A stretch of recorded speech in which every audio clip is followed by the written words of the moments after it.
Hello. Hi, Sven.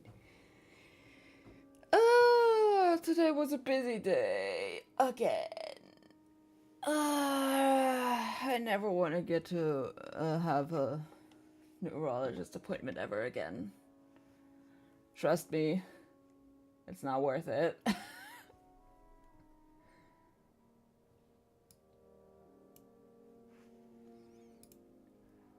uh, EG suck.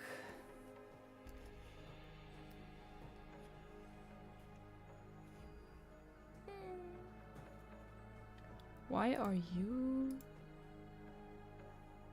Okay, that fixed it apparently. I don't know how long I can go today. I did have a nap, but... Yes. What was it then?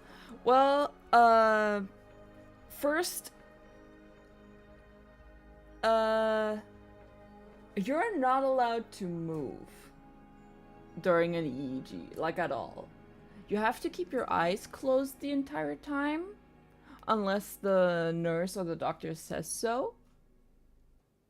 And,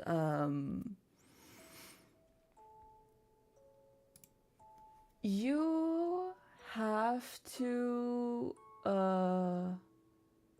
like there's a second exercise where, you intentionally accelerate your breathing as if you were slightly hyperventilating, as if you've, like, just worked out.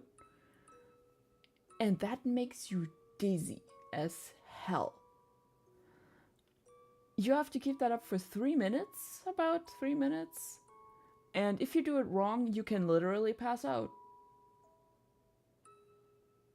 On the chair. And then there's the light. They basically have a light in front of you. And you can see the light through your eyelids.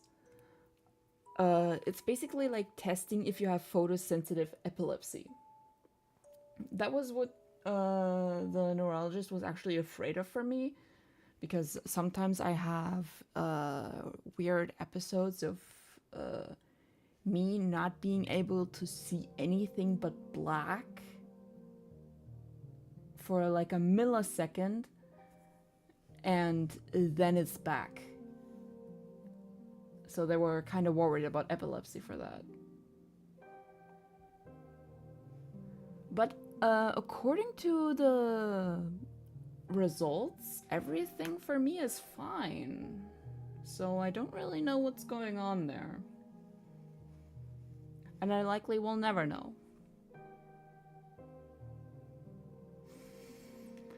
Oh well. It was worth a try. I'm not the one who pays for it.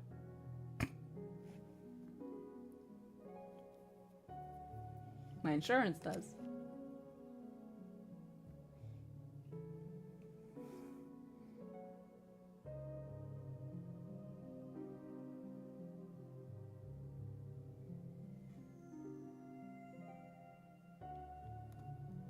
And the whole test takes like half an hour? I think. Yeah, around half an hour.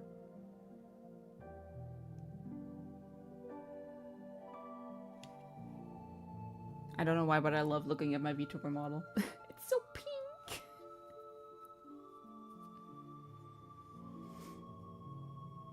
So yes, we are in pajamas today. Because I want to feel cozy after that.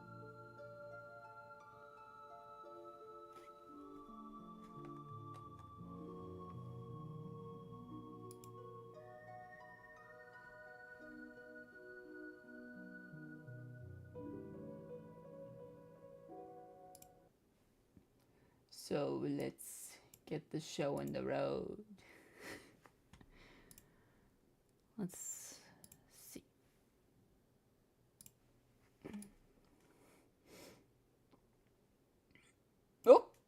Where did I go? Hold on. I'll reload the model.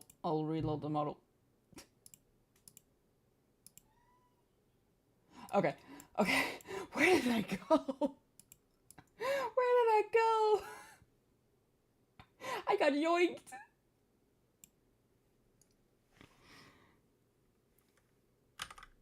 Okay. I want to do the controller toggle today. I think that's fine. Okay.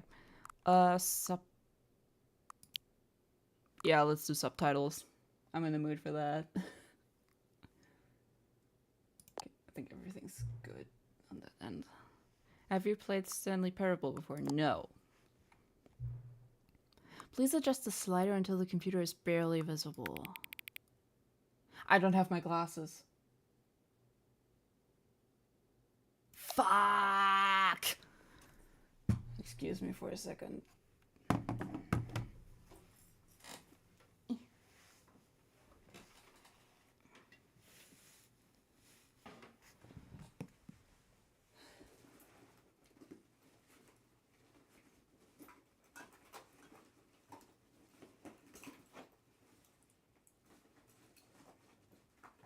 Where are they?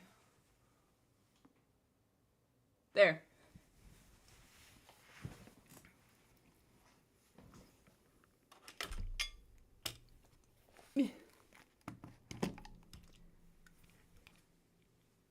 I realize I'm gonna have to wear my glasses for this one.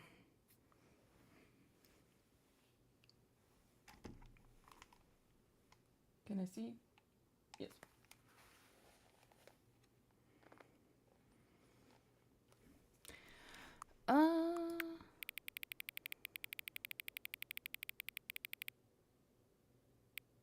I can still see it, but let's keep it like here. Please enter the current time. What the hell? Here. 8.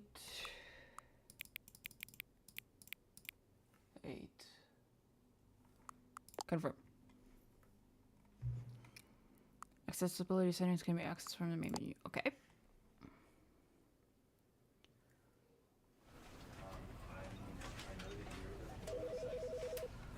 All right.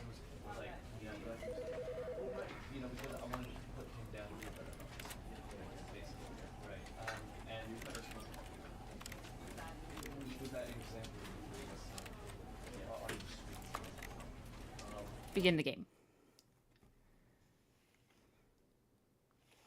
Let's see if the controller works. This is the story of a man named Stanley. Movie night. Stanley worked for a company in a big building where he was employee number 427. Employee number 427's job was simple. He sat at his desk in room 427 and he pushed buttons on a keyboard. Orders came to him through a monitor on his desk, telling him what buttons to push, how long to push them, and in what order. This is what employee 427 did every day of every month of every year. And although others might have considered it soul-rending, Stanley relished every moment that the orders came in, as though he had been made exactly for this job. Oh no. Stanley it's almost as if was that was exactly what we're doing. And then one day, something very peculiar happened. Something that would forever change Stanley.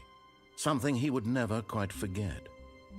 He had been at his desk for nearly an hour when he realized that not one single order had arrived on the monitor for him to follow. No one had showed up to give him instructions, call a meeting, or even say hi. Never in all his years at the company had this happened. This complete isolation. Oh no, everyone's Something dead. was very clearly wrong. Shocked, frozen solid, Stanley found himself unable to move for the longest time. But as he came to his wits and regained his senses, he got up from his desk and stepped out of his office. Oh, controls do work! There we go. Yay! Oh, that's great. I hate Mondays. Yes. Hold on. Cats.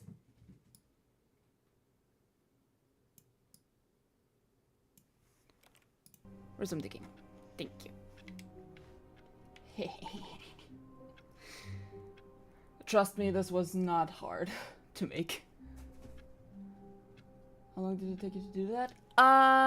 The art itself, maybe 5 hours with the shading, and the rigging itself, 2 hours. Yes, Nala, 2 hours. But adjusting the hands to work with every costume was difficult. I had to like make for this hand specifically.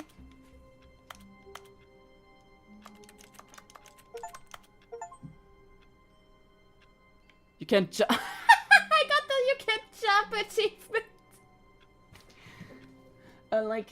This hand specifically required 4 different layers because of clipping with other costumes. So yeah, let's see. All of his co-workers were gone. What could it mean? Stanley decided to go to the meeting room. Perhaps he had simply missed a memo.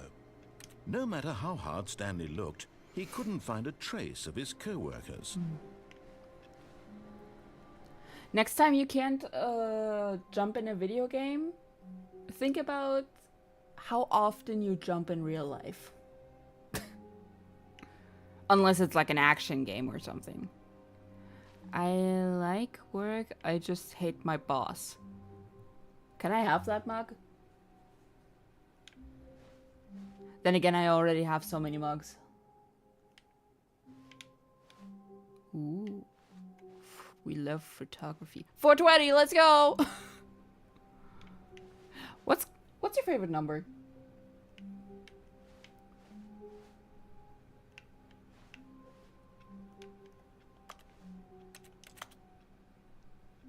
Username access.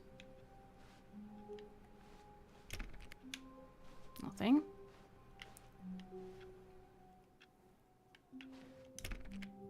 Like, some people have a lucky number. I feel like I don't. But I have a favorite number.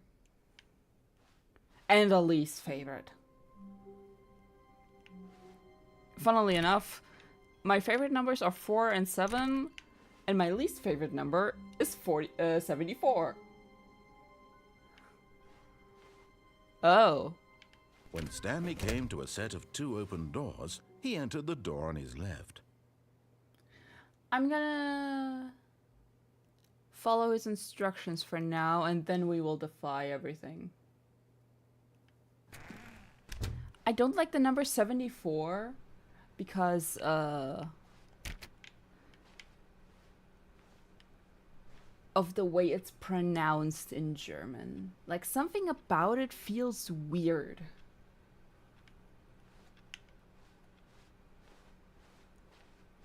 Yet there was not a single person here either. Feeling a wave of disbelief, Stanley decided to go up to his boss's office, hoping he might find an answer there.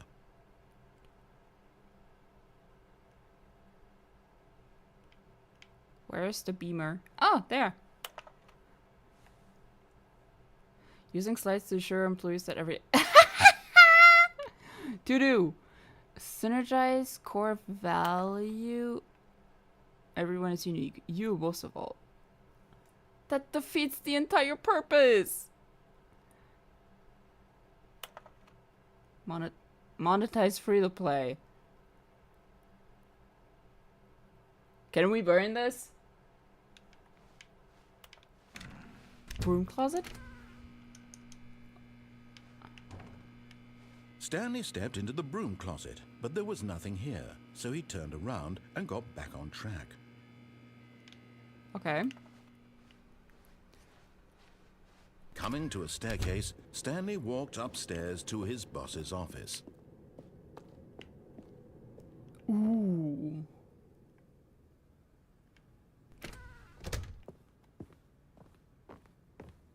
Stepping into his manager's office, Stanley was once again stunned to discover not an indication of any human life. Shocked, unraveled, Stanley wondered in disbelief who orchestrated this. What dark secret was being held from him? What he could not have known was that the keypad behind the boss's desk guarded the terrible truth that his boss had been keeping from him. And so the boss had assigned it an extra secret PIN number, 2845. But of course, Stanley couldn't possibly have known this. Yet incredibly, by simply pushing random buttons on the keypad, Stanley happened to input the correct code by sheer luck. Oh yeah, Easy. sheer He luck. stepped into the newly opened passageway.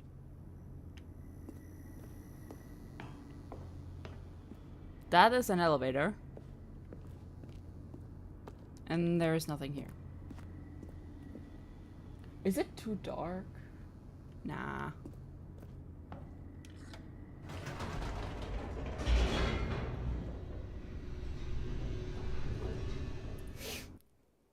Oh. Descending deeper into the building, Stanley realized he felt a bit peculiar. It was a stirring of emotion in his chest, as though he felt more free to think for himself, to question the nature of his job. Why did he feel this now, when for years it had never occurred to him? This question would not go unanswered for long. Who put this here? Also, Stanley walked straight ahead through the large door that read Mind Control Facility. yes. Office jobs are like that. The lights rose on an enormous room packed with television screens. What horrible secret did this place hold? Stanley thought to himself. Did he have the strength to find out?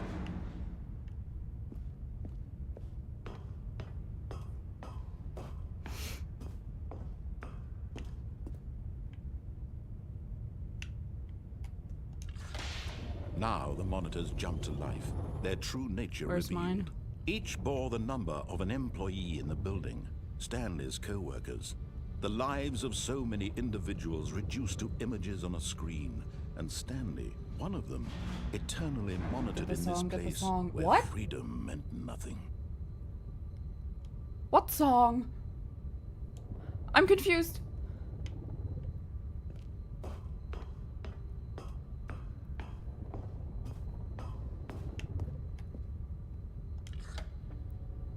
This mind control facility, it was too horrible to believe. It couldn't be true. Had Stanley really been under someone's control all this time? Was this the only reason he was happy with his boring job? That his emotions had been manipulated to accept it blindly?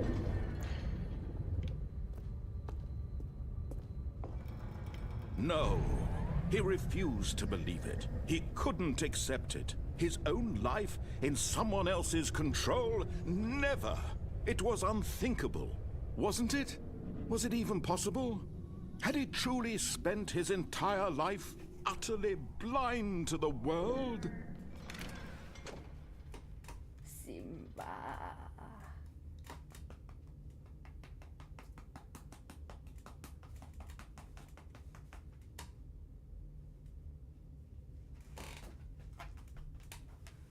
The cat demands the pats. Well, if you don't know, you must find out. Okay. But here was the proof. The heart of the operation. Controls labeled with emotions. Happy, or sad, or content. Walking, eating, working. All of it monitored and commanded from this very place. And as the cold reality of his past began to sink in, Stanley decided that this machinery would never again exert its terrible power over another human life. For he would dismantle the controls once and for all. How do we do that?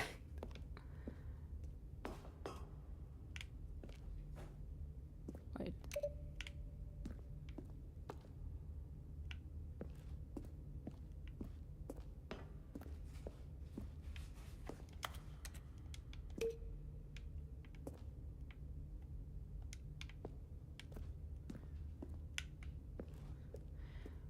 What exactly is the code?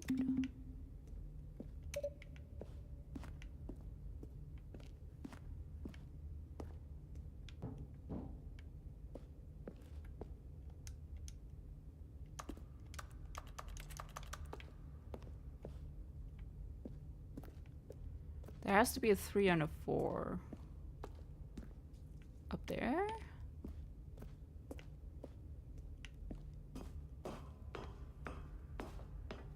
I might have lost the plot. Don't worry, don't worry. Oh god, I cannot see. Ah. Oh, I can't go here.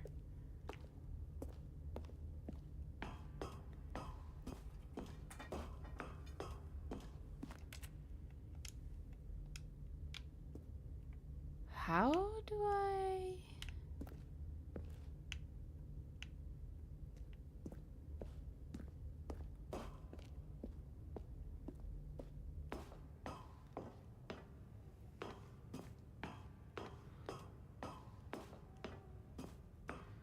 And when at last He told me to turn it off!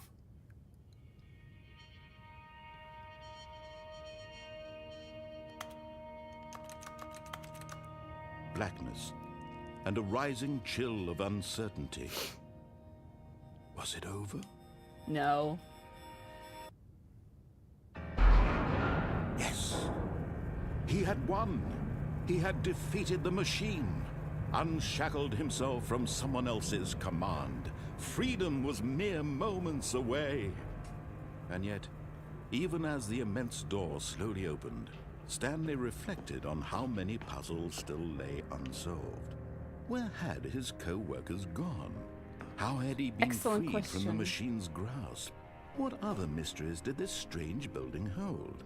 But as sunlight streamed into the chamber, he realized none of this mattered to him, for it was not knowledge or even power that he had been seeking, but happiness. Perhaps his goal had not been to understand, but to let go. No longer would anyone tell him where to go, what to do, or how to feel. Whatever life he lives, it will be his. And that was all he needed to know. It was perhaps the only thing worth knowing. Stanley stepped through the open door. Give! Stanley felt the cool breeze upon his skin, the feeling of liberation, the immense possibility of the new path before him. This was exactly the way, right now, that things were meant to happen. And Stanley was happy.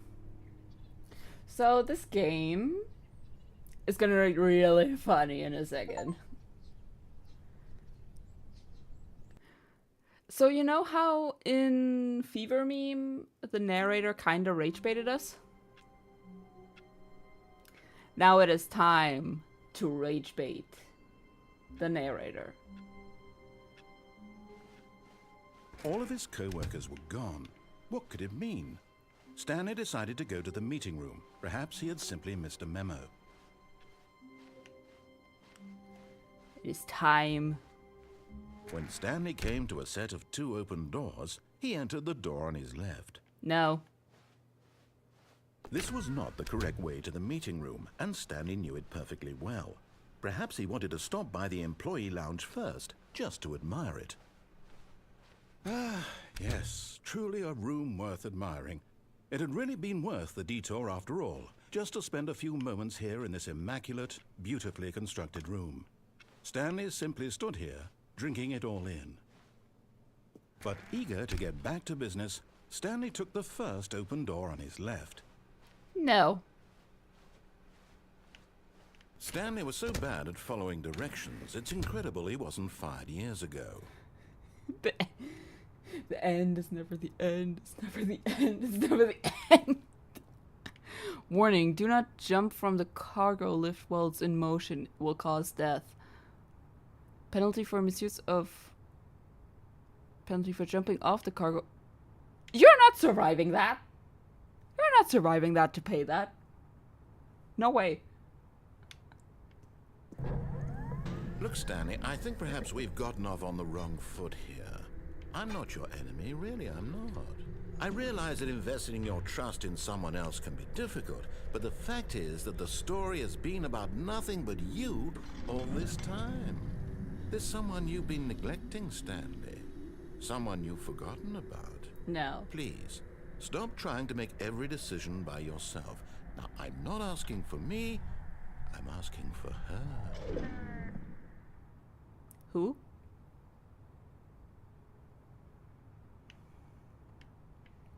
This is it, Stanley.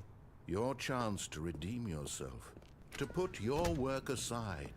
To let her back into your life. She's been waiting.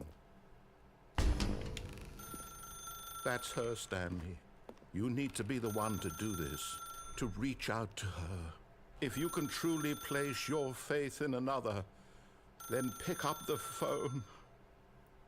No.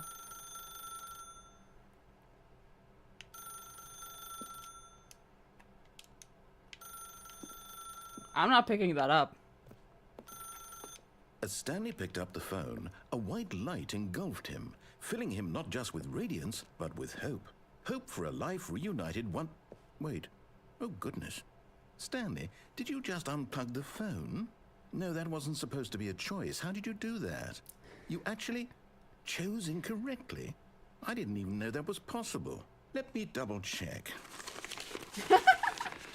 Yes, I asked who. It's definitely here, clear as day. Stanley picks up the phone. He's taken to his apartment where he finds his wife, and the two pledge themselves to one another. Music comes in, fade to white, roll credits.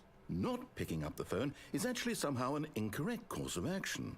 How is that even possible? Let me out. None of these decisions were supposed to mean anything. I don't understand. How on earth are you making meaningful choices? What did you... Wait a second. Did I just see... No, that's not possible. I can't believe it.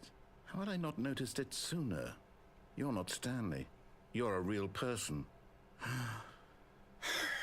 I can't believe I was so mistaken. This is why you've been able to make correct and incorrect choices. And to think I've been letting you run around in this game for so long. If you'd made any more wrong choices, you might have negated it entirely. It's as though you completely ignored even the most basic safety protocol for real-world decision-making. Or did you not grasp the severity of the situation? Well, I won't have that kind of risk on my watch. I'm going to stop the game for a moment so we can educate you properly on safe decision-making in the real world. Please observe this helpful instructional video. What the fuck? Choice. It's the best part of being a real person. But if used incorrectly, can also be the most dangerous. For example, in this scenario, a hypothetical real person named Rupert has a choice. He could invent a machine that eliminates food shortages across the world to make life better for all people. Or he could spend years of hard work forgetting how to read. Which choice would you make? Remember that unlike here, the real world makes sense, and at no time should you make a choice that does not conform to rational logic. If you find yourself speaking with a person who does not make sense, in all likelihood, that person is not real. Allow the person to finish their thought, then provide an excuse why you cannot continue talking. Turn to a partner and practice saying, "My goodness, is it 4:30? I'm supposed to be having a back, sack, and crack." Excellent. Making choices on a regular basis is the best part to a healthy decision-making process. Most medical would you do this? professionals recommend making at least 8 choices per day. Do you make more than 8? Less? And finally, if you begin to wonder if your choices are actually meaningful and whether Forget how you'll to ever read make a significant contribution to the world, just remember that in the vast infiniteness of space, your thoughts and problems are materially insignificant, and the feeling should subside. At this time, your instructor will guide you in an exercise to test and reinforce the material covered in this video. Ah, welcome back. You may have noticed that this room has begun to deteriorate as a result of narrative contradiction. But not to worry. Now that you're properly informed on good decision-making, we're going to revisit a choice you made just a few minutes ago and see what the correct thing to do would have been. This way, please. Okay.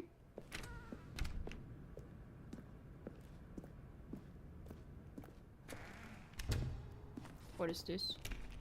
Oh.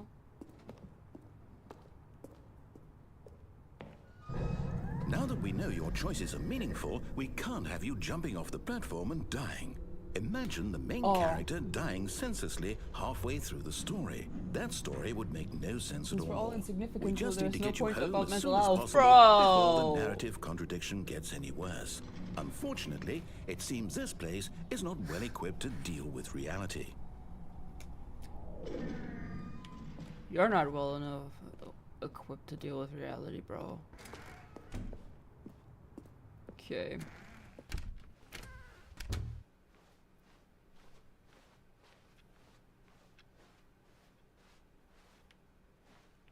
Give me the mug. What? Almost there. You'll take the door on the Fuel. left, back to the correct ending, the story will have resolution once again, and you'll be home free in the real world.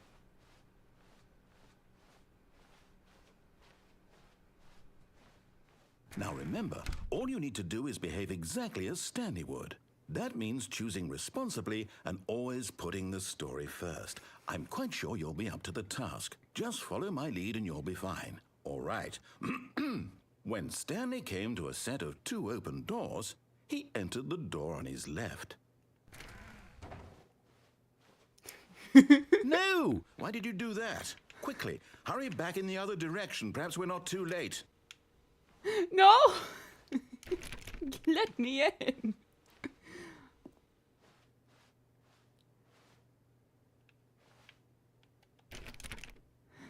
I'm not going anywhere.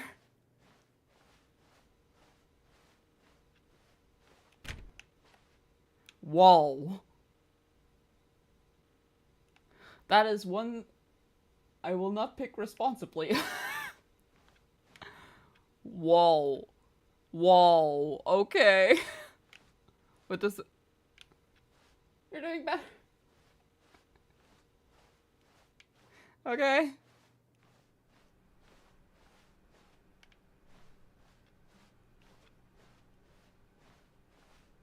Oh, it's ruined.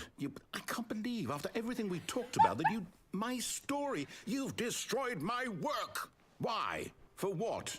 What did you get out of that? What did you think was so special about seeing the game undone, left here like so much garbage? It's worthless now. And what am I supposed to do? Even if there were a way to continue, would it be worth it? To know that my story is now incorrect? How can I go back to that? I can't erase that knowledge. I'll have to live with it forever, reliving its impossibility forever. I couldn't live that way. Is it better to shut the game down entirely? To willingly destroy all of my work? I don't know. What's the answer? What do I do? What do I do? What do I... No, I have to. I have to shut the game down. No. I have to. No. I have to.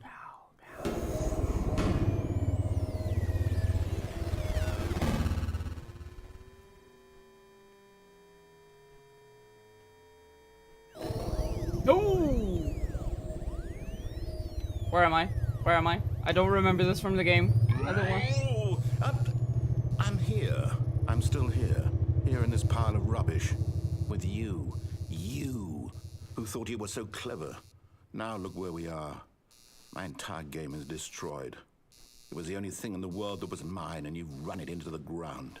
What, did you think that would be funny? You just had to see? Didn't I impress upon you how important it was to be like Stanley? He actually knows how to do what I tell him to. He understands that if I say to do something, there's a damn good reason for it. That thought hadn't even occurred to you, had it? That there's a world outside of you?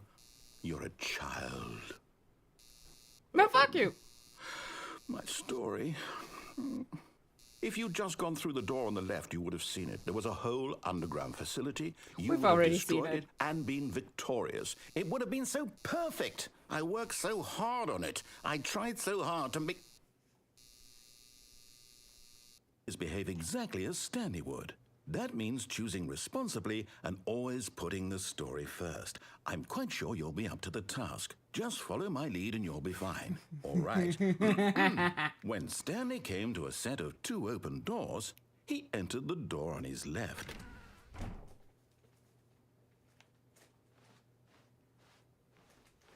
No! Why did you do that? Quickly, hurry... behave exactly as Stanley would. That means choosing responsibly and always putting the story first. You know, I'm quite sure you'll be up to the task. Just follow my lead and you'll be fine. All right. When Stanley came to a set of 2 open doors, he entered the door on his left. No. Let me in. Let me in. Let me in. Let me in.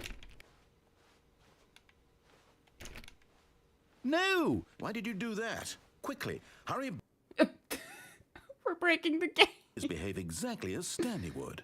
That means choosing responsibly and always putting the story first. I'm quite sure you'll be up to the task. Just follow my lead and you'll be fine. All right. When Stanley came to a set of 2 open doors, he entered the door on his left. No. I'm not going left. I'm waiting here. Oh.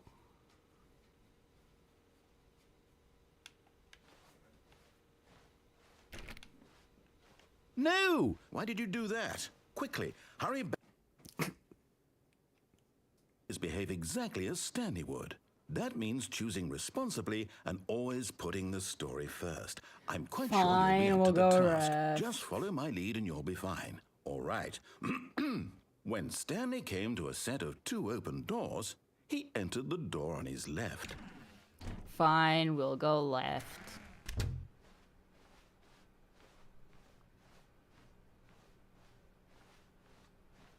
Yet there was not a single person here either.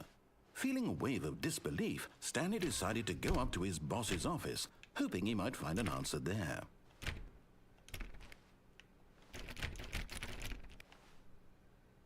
Give me the broom closet.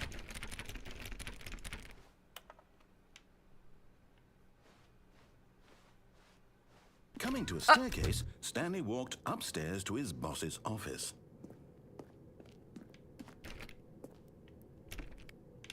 Man! I cannot make a single choice.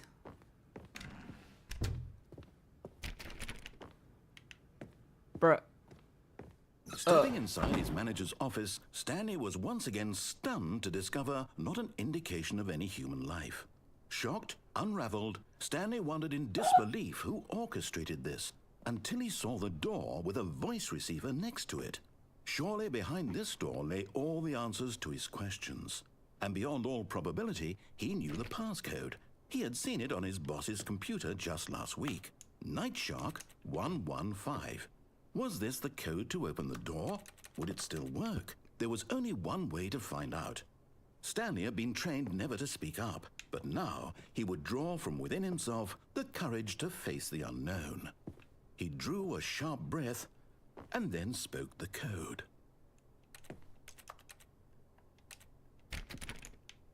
No. Can I go back, please? Stanley spoke the code. I cannot Night speak! Shark 115. He spoke it into the receiver, right there on the wall.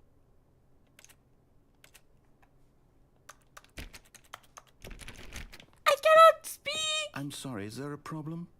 You didn't mishear me, did you? Please speak the code into the receiver.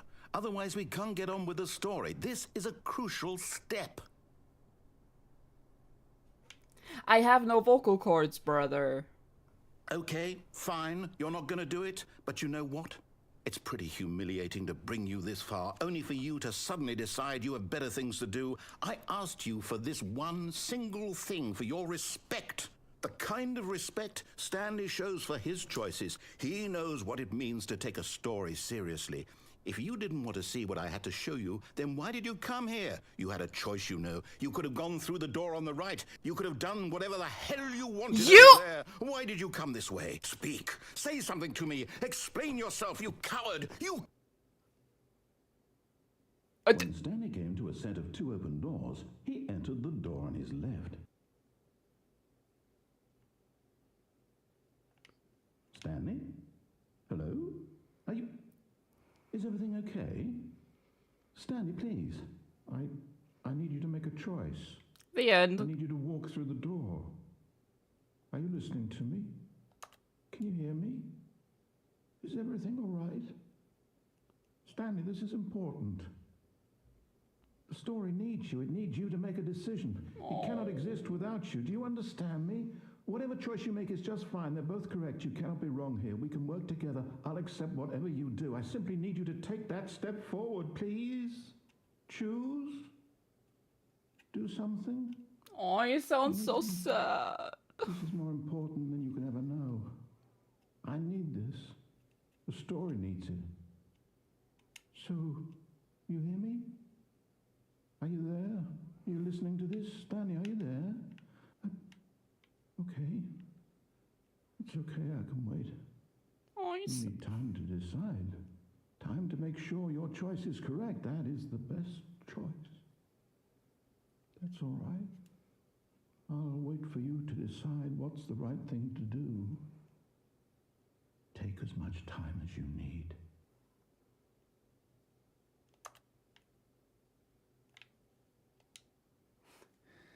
He sounded so sad. All of his co-workers were gone. What could it mean? Stanley decided to go to the meeting room. Perhaps he had simply missed a Hi, memo. Edward. When Stanley came to a set of 2 open doors, this was not the correct way to the meeting room, and Stanley knew it perfectly well. Perhaps he wanted to stop by the employee lounge first, just to admire it. Wow, yes, this room. But eager to get back to business, Stanley took the first open door on his left.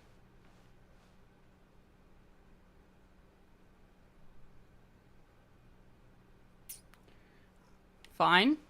And so he detoured through the maintenance section, walked straight ahead to the opposite door, and got back on track. No.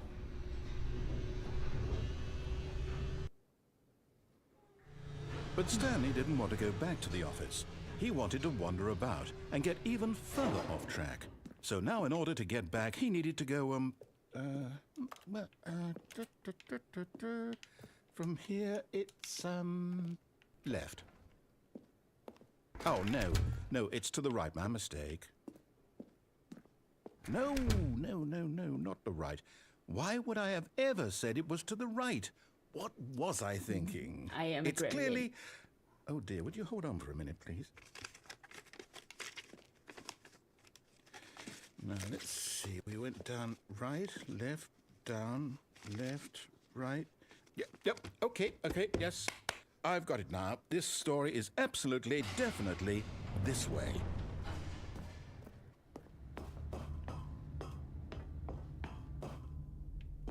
No.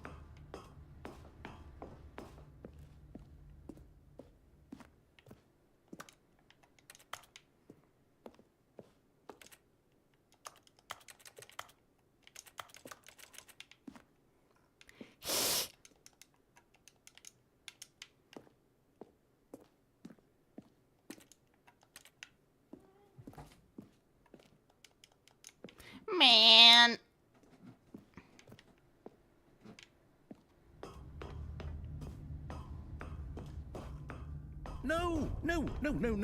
No. This isn't right at all. You're not supposed to be here yet. This is all a spoiler. Quick, Stanley, close your eyes. Did you just set the game? Yes, I did. We just have to get back to, oh, who am I kidding? It's all rubbish now. The whole story completely unusable. How about, rather than waste my time trying to salvage this nonsense, we'll just restart the game from the beginning. And this time, suppose we don't wander so far off track, Okay, from the top. Okay. All of his co-workers were gone. What could it mean? Stanley decided to go to the meeting room. Perhaps he had simply missed a memo.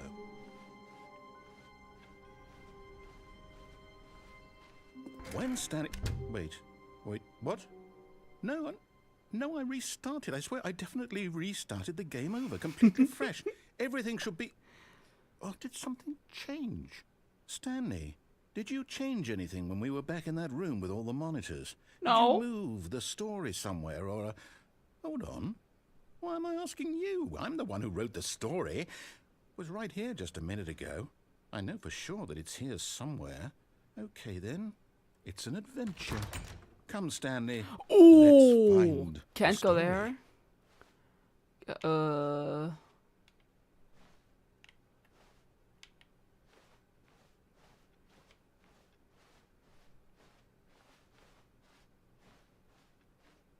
I'm in the back rooms, bro.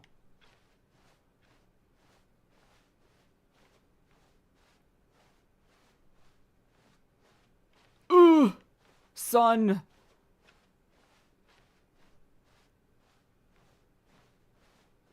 I'll say it. This is the worst adventure I've ever been on. I can promise you there definitely was a story here before. Do we need to restart the game again? I think Well, so. I find it unlikely that we'll ever progress by starting over and over again, but it's got to be better than this. Okay, let's give it a shot. Why not? Yeah, Stanley finished to find the story. All of his co-workers were gone. What could it mean? Stanley decided to go to the meeting room. Perhaps he had simply missed a memo. Where are the doors? Okay, yep, it's worse. I might be remembering this wrong. It's possible the story is back where we just came from.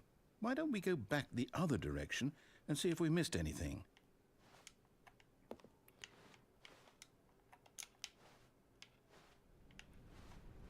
Okay.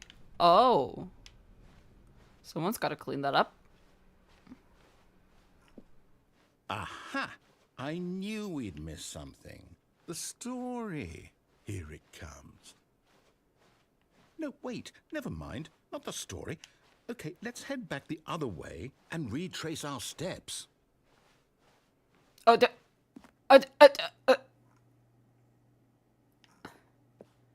Now this...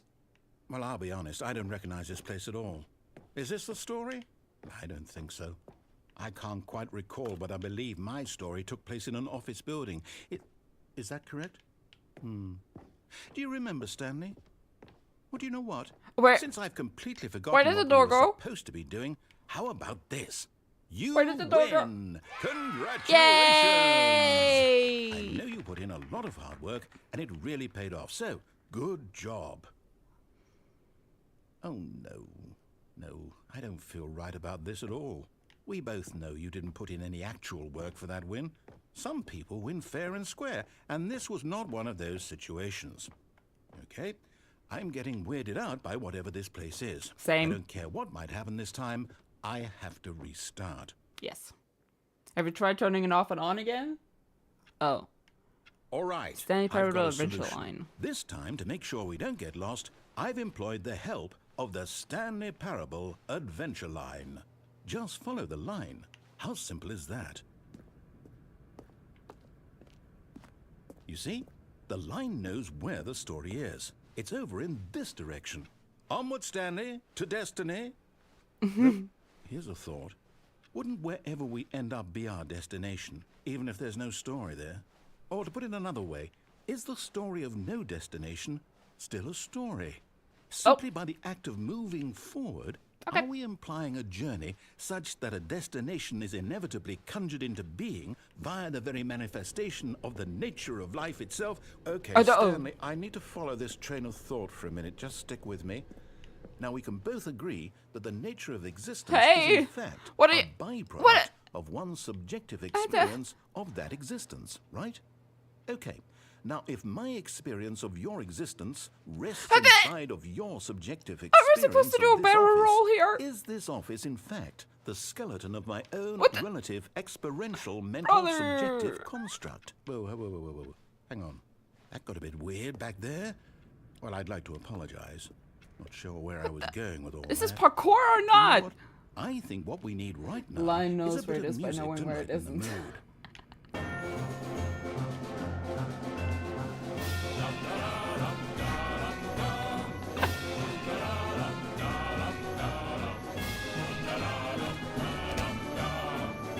Let's follow the line, guys.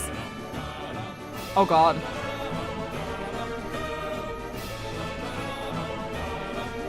Oh jeez.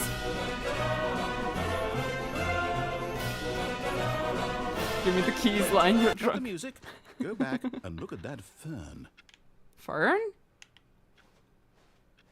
Oh We're god. back at the office? No. Line, you do know we're looking for the Stanley Parable, right? The story? Is I'll any go of this here. ringing a bell? Wait. Haven't we been here? Oh! Oh, no, not again. Line, how could you have done this to us? And after we trusted you, Fired! after everything we've been through, you... Oh, I can't take Fired! this anymore. To hell with it. Restart. Oh man. Just follow the line. Why do you make it sound so difficult? Have you seen the line? You know what, Stanley? I say forget the adventure line. What's it ever done for us? We're intelligent people, right? Why can't we make up our own story? Something exciting, daring, mysterious. Ooh, this all sounds perfectly doable. Why don't we simply start wandering in, well, I don't know. How about this direction? Where?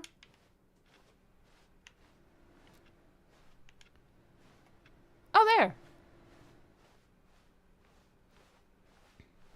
Now, yes, this is exciting. Just me and Stanley forging a new path, a new story. Well, it could be anything.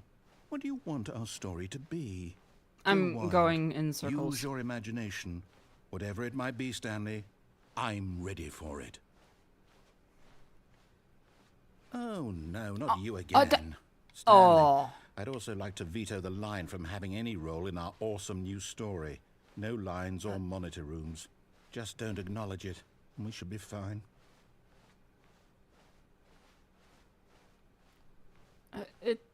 Oh. Wait a minute. Ah, a choice. We get to make a decision. From here, the story is in our control. How important we mustn't squander the opportunity. In fact, I believe I need a minute to think here. Just walk in circles for a minute. Okay, so I know that each door has to lead somewhere, which means that somewhere at the place where we're trying to go, there must be a reverse door that leads here. And that in turn means that our destination corresponds with the counter-inverted reverse door's origin. So starting from the right, let us ask, will taking the right door lead us to where we're going? And since the answer is clearly yes, then by all accounts, the door on the right is the correct one. Another victory for logic. Come, Stanley, our destiny awaits. I want to go in the left door. Oh. Oh, hold up, what's this? The confusion ending. You're telling me that's what this is? It's all one giant ending? And we're supposed to restart the game, what, eight times? That's really how all this goes? It's all determined? So now, according to the schedule, I restart again. Then what? Am I just supposed to forget? Well, what if I don't want to forget? My mind goes blank simply because it's written here on this thing, wall. Well, who consulted me? Why don't I get to decide? Why don't I get a say in all of this? Oh, that Is it wasn't really- the choice. No, it can't be. I don't want it to be. I don't want the game to keep restarting. I don't want to forget what's going on. I don't want to be trapped like this. I won't restart the game. I won't do it. I won't do it. I won't do it. And the timer stopped? Does that mean, did we do it? Did we break the cycle? Let me out. The, whatever it is that made this schedule? How would we even know? Will someone come for us? Will something happen? So, okay. I guess now we just wait. You know, I suppose in some way that this is a kind of story. Wouldn't you agree? I'm not quite sure Shut if we're in the up. destination or the journey. Though they're always saying that life is about the journey and not the destination. So I hope that's where we are right now. We'll find out, won't we? Eventually. Well, in the meantime, if you... I didn't do anything. All of his co-workers were gone. What could it mean? Stanley decided to go to the meeting room. Perhaps he had simply missed a memo.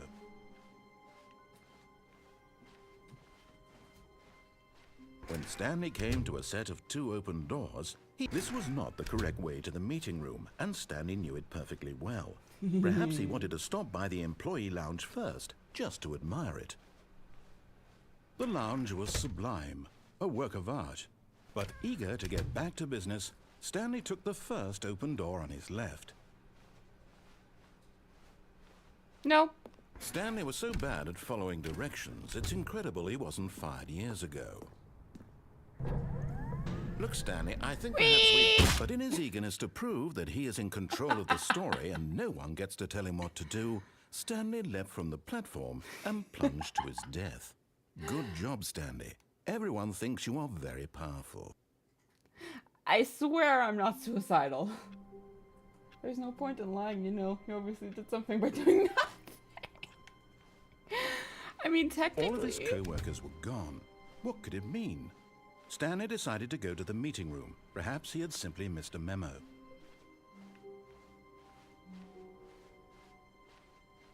When Stanley came to a set of 2 open doors, this was not the correct way to the meeting room, and Stanley knew it perfectly well. Perhaps he wanted to stop by the employee lounge first, just to admire it. Standing now in this incredible room, Stanley for the first, but eager to get back to business, Stanley took the first open door on his left. No. Stanley was so bad at following directions, it's incredible he wasn't fired years ago. Keycard. Oh, it's closed. So I can't go back. Take me Look, to Stanley, the I opposite think perhaps side. we've gotten off on the wrong foot here. I'm not your enemy, really, I'm not. I realize that investing your trust in someone else can be difficult, but the fact is that the story has been about nothing but you all this time. There's someone you've been neglecting, Stanley. Someone you've forgotten about. Please, stop trying to make every decision by yourself. Now, I'm not asking for me, I'm asking for her. Your game audio scared me. I thought Nightbear was after me. This is it, Stanley. Your chance to redeem yourself. To put your work aside. To let her back into your life. She's been waiting.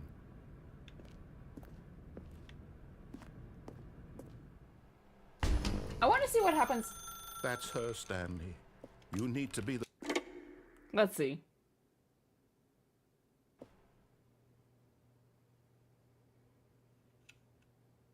Oh, Stanley, is that you?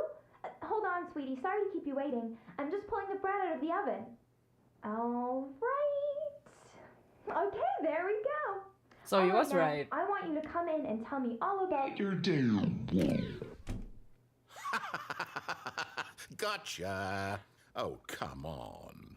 Did you actually think you had a loving wife who'd want to commit their life to you? I'm trying to make a point here, Stanley. I'm trying to get you to see something. Come inside. Let me show you what's really going on here. Can I This punt is this? a very sad story about the death of a man named Stanley.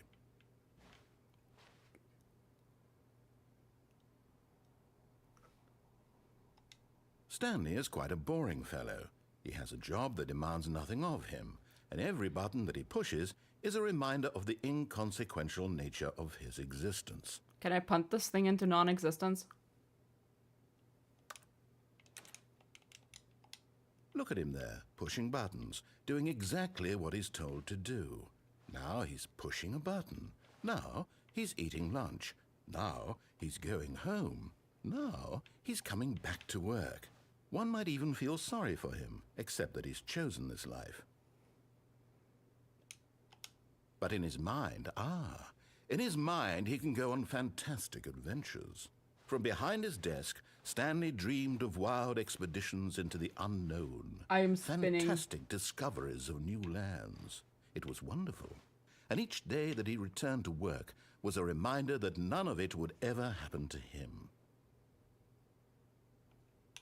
And so he began to fantasize about his own job.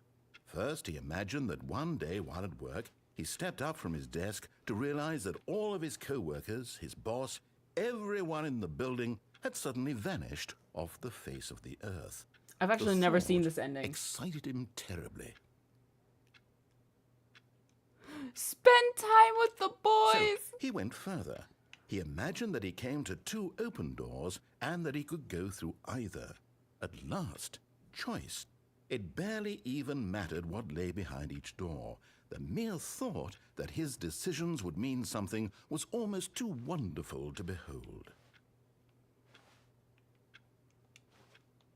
As he wandered through this fantasy world, he began to fill it with many possible paths and destinations. Down one path lay an enormous round room with monitors and mind controls. And down another was a yellow line that weaved in many directions. And down another was a game with a baby. And he called it the Stanley Parable.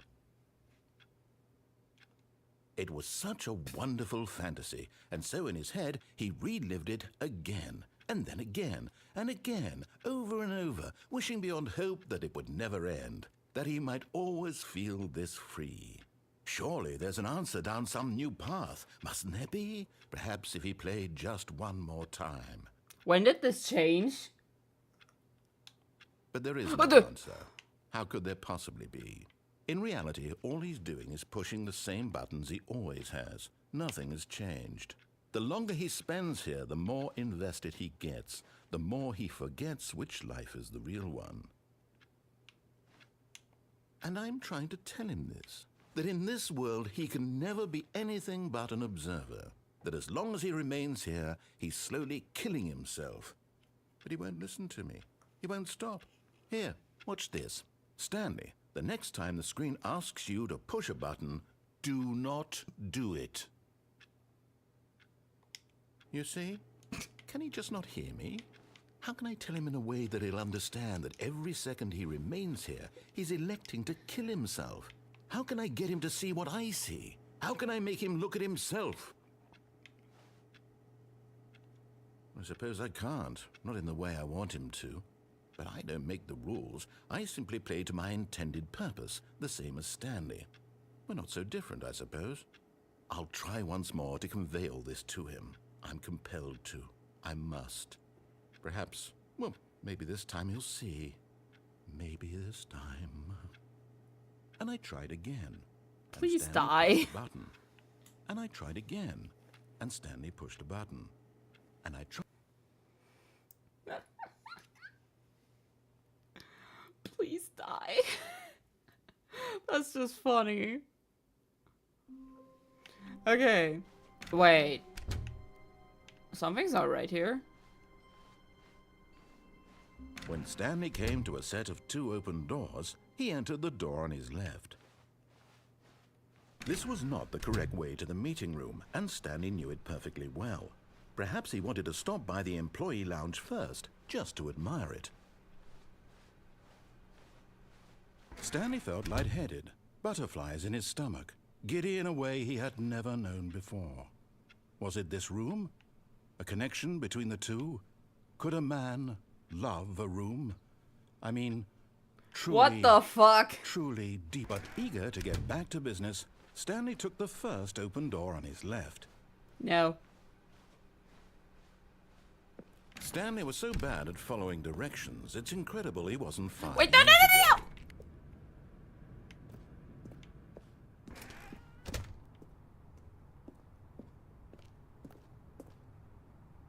Can I kill myself again?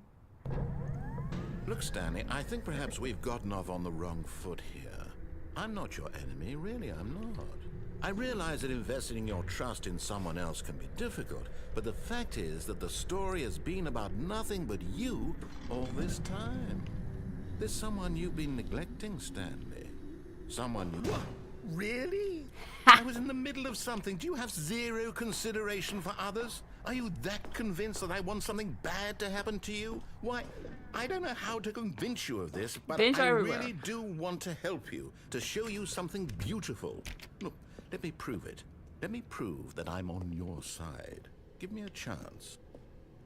Warning, do not stand on the side of fence. Okay. Now listen carefully, this is important. Stanley walked through the red door. No. Aha! Perhaps you misunderstood. Stanley walked through the red door. No. I still don't think we're communicating properly. Stanley walked through the red door. Nope. All right, fine. Go ahead, Stanley. You want to know so badly what's out there? You want to find out what lies at the end of this road you've chosen? Well, don't let me stop you. You see? There's nothing here. I haven't even finished building this section of the map because you were never supposed to be here in the first place. Broken rooms, exposed developer textures. Is this what you had wanted? Was it worth ruining the entire story I had written out specifically for you? Do you not think I put a lot of time into that? Because I did. And in the end, it was all for nothing. Because this is what you wanted to see. Help me here, Stanley. Help elucidate these strange and unknowable desires of yours. What would have made this game better? What did you want to see? Vehicles? Skill trees? Work with me. You've given me absolutely nothing so far. Tell you what. Let me take a stab in the dark at a new design, and you can give me some feedback. There we go. A third option. This already feels leaps ahead of where we were before. Go ahead, Stanley. Take it. Okay, I'm going to stop you there. Now, tell me about your experience with this new version. Would you say that the game benefited from allowing you more choices? Feel free to be honest. I'm looking for some real critical feedback here. I'm gonna be mean and say A no. 1? I mean, I can understand if you had reservations. You saw ways the game could be improved to more fully express itself mechanically and artistically, but a 1? That's not even helpful. What am I supposed to do with that? But I guess it isn't my place to judge. Here, based on the data from your previous playthrough, I've compiled a new version. And to be perfectly candid, I think I've knocked it out of the park with this one. Let's take a look. Let's see it. Oh. The Stanley Parable Worldwide Leaderboard.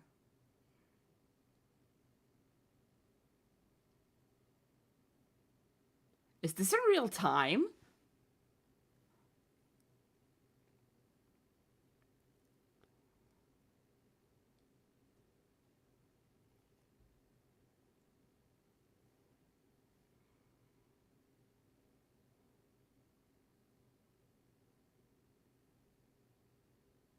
I guess not.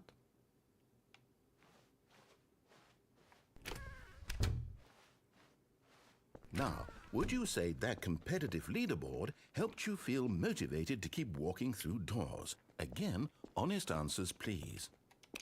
Hey, I nearly forgot. I've got a prototype of a new game I've been working on, and now would be a lovely opportunity to give it some playtesting. You wouldn't mind taking a look at it, would you? Perfect. Sure. Let me boot it up. In this game, the baby crawls left towards danger. You click the button to move him back to the right, and if he reaches the fire, you fail. It's a very meaningful game, all about the desperation and tedium of endlessly confronting the demands of family life. I'm not gonna think do the anything. art world will really take notice.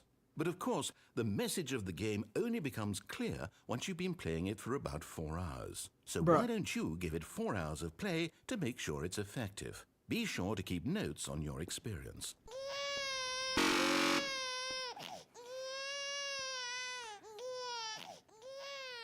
You heartless bastard. Did you do it because you hate babies or purely to spite me? Because if it's the latter, well, I don't know what to do. I'm completely out of ideas. I can't think of a single thing that might improve the experience for me. I'm not even going to try. I'm out. I'm done. It's over.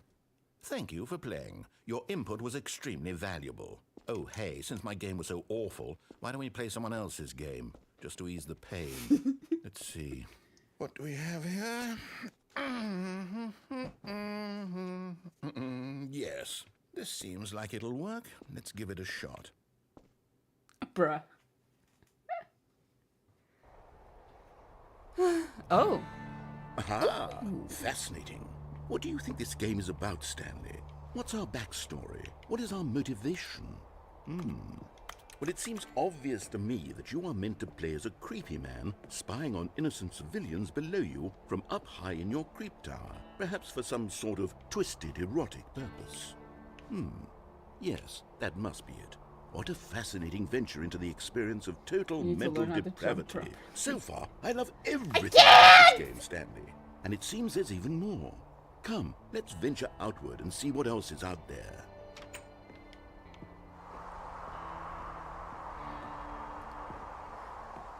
Damn, you did learn. Isn't this from like Firewatch? What's the game called? Firewatch? I have no idea, but I recognize this game. I cannot jump. No, it can't be. It is. It's an open world game. Good God, quickly, block it off. Oh, no! Oh, thank goodness, Stanley. What a close call. You really wandered off into that thing, that big Fortress 2? open, No, this just isn't- wandering this is not Team around, no Fortress right 2. or wrong directions, no path to follow. You can just go in any... Oh, thank heavens we avoided it. We're out of the woods now, Stanley. Okay, I'm going to get us out of here. Let's find another game.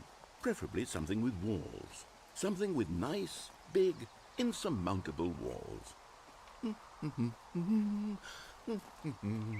Okay, I think this will be just the thing. Uh-oh. Don't Wonderful. tell See, me. this is exactly what I had in mind. Is this Just Rocket a nice League? big box for you to run around in. There isn't any possibility that you could get lost here. Now this is game design. Stanley, if you manage to get lost in this game, I will be phenomenally impressed. Okay, so what exactly do we do here? Let's see. There are lots of cars here in the back, but obviously there's no racetrack. Okay, I'm seeing that there's a ball of some kind back here. Ball! Is this game sports ball? Stanley, I think it's sports ball. Oh, what fun. We shall run the bases and do a touchdown together? Yes, I think surely we must. Okay, Stanley, here's the ball. Have fun. Give me the ball! Give me the ball! Ah!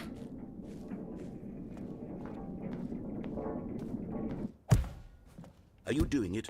Are you winning? Is this fun? Is it better than my miserable little story that I worked so hard on?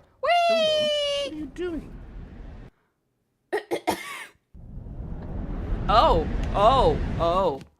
Stanley, don't do that. I can't follow you there. I can't help you. How will you write a story without me? You can't do it. You know that. Stanley, come back. I did not know you could do that.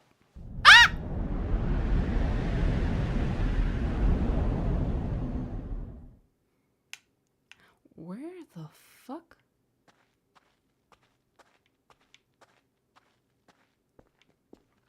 Did I break the game again? Wait. Oh my god. Where's my office?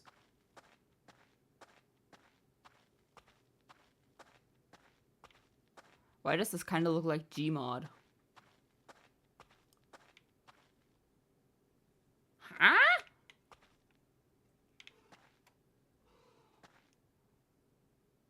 Oh my god, this is an editing station.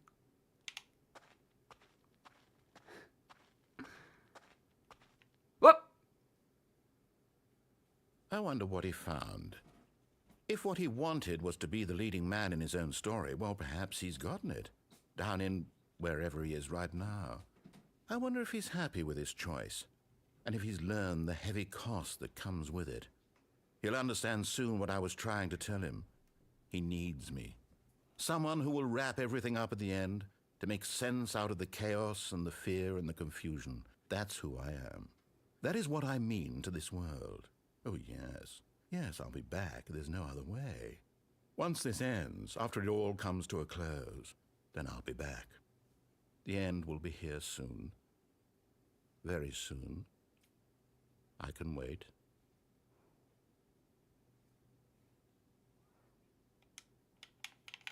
I cannot do shit. Oh.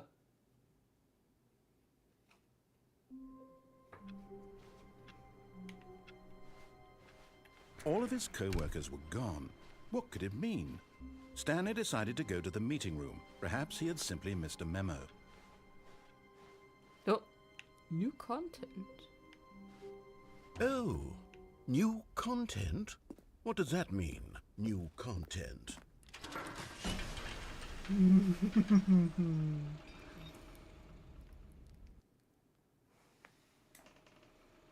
Ooh. Roller coaster! Hello, and thank you for playing the Stanley Parable Ultra Deluxe. As you may know, the Stanley Parable was a video game released in 2013 on home computers.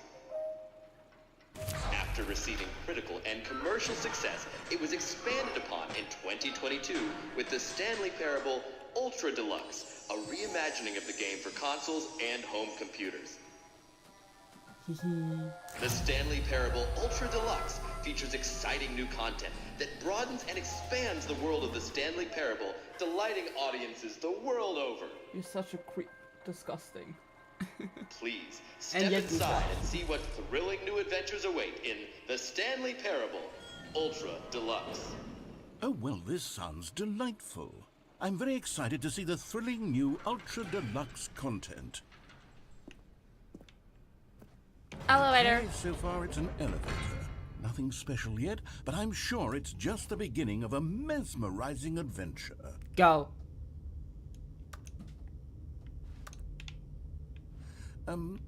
Is it broken? What's going on here? Should we be moving somewhere or... Oh, there we go. All right, finally, at long last, it's on to the new content. I've never been more ready. Let's do it. Sometimes I start to doze with you gaming as background ASMR and then you squawk. I have to say, initial impressions of Stanley Parable Ultra Deluxe, mostly tedious. It's as if Oh, okay. Let's see the content. Give me the content, Stanley. Strangely white. Jump All right. circle! Jump! All right, let's see. It's the jump circle.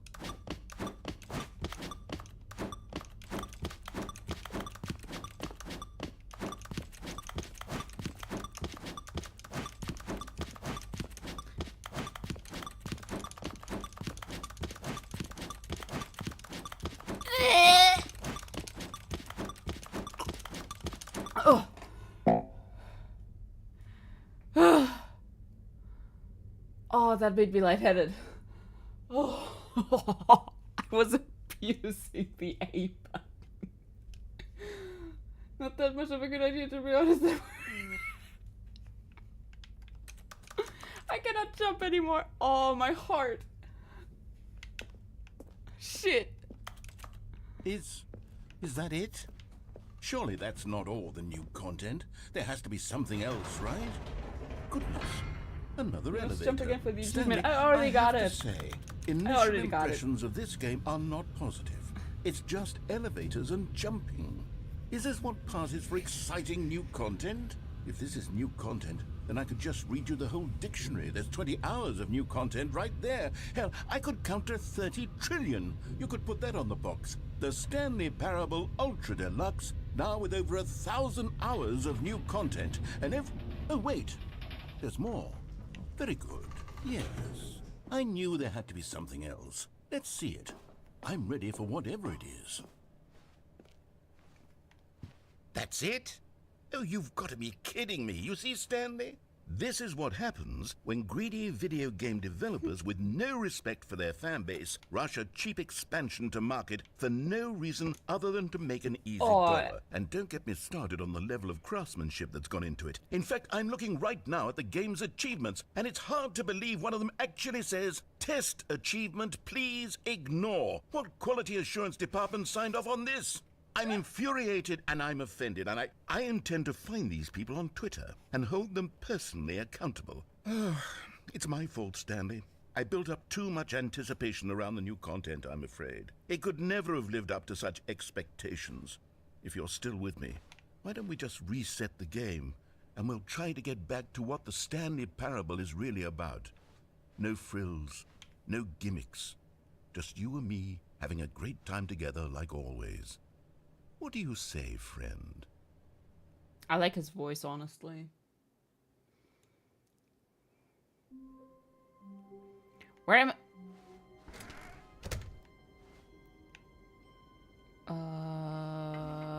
Psst.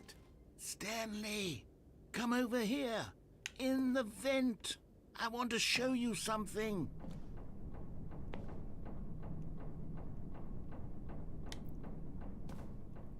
What?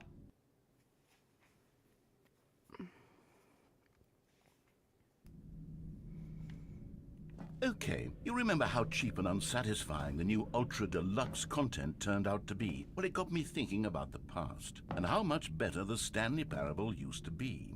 So I made something special and tucked it away here where the game's developers won't find it. Just our little secret. Take a look. What the hell? I call it the Memory Zone. It's where I've been storing all my favorite memories so I can relive the peak experiences of my life whenever I want. Experiences like the launch of the Stanley Parable on PC. You see, Stanley, doesn't the Memory Zone remind you of how wonderful Stanley Parable was before it was sold as a cheap re-release? Remember back in October of 2013 when the game originally launched? Back then, video games had integrity. Back then, it all meant something. Oh, the waste.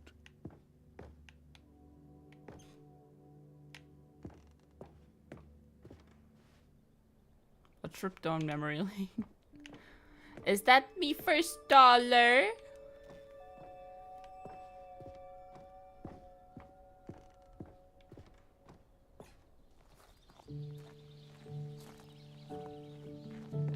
And over here is where I keep reviews of the Stanley Parable. Like this stunning triumph of games journalism, 10 out of 10 from Destructoid.com. James Stephanie Sterling writes, and I quote, "Where so many games that aspire to be more than games end up less than any form of art, Stanley Parable strives and then succeeds to be every game ever created."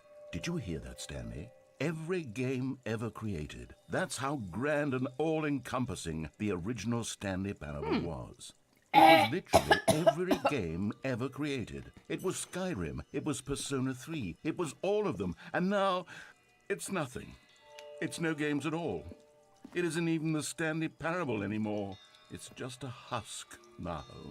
A lifeless husk with an hour of new elevator content.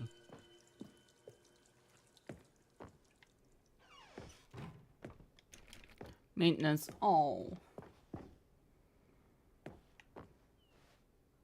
Person of the year.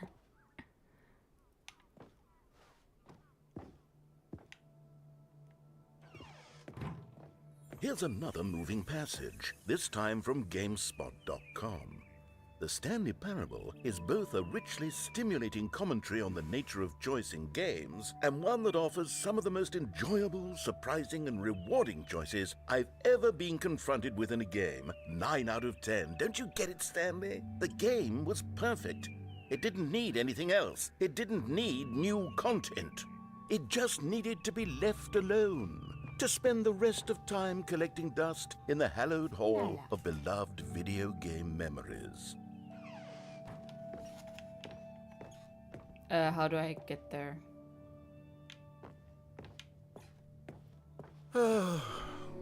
These were simpler times, Stanley. But I wouldn't give to go back, to have it all over again.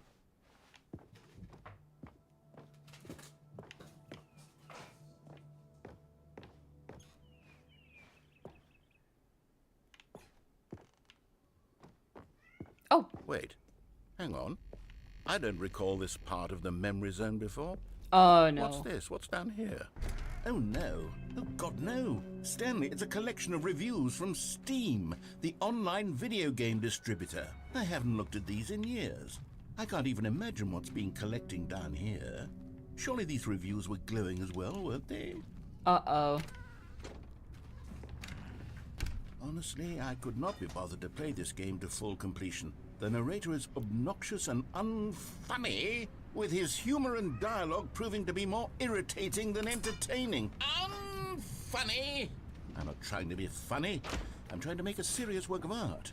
I suppose I could write up a handful of gags to insert into the Stanley Parable, but the game is already such a densely layered web of profound philosophical insights that I can't even imagine where I'd have the room to stick them.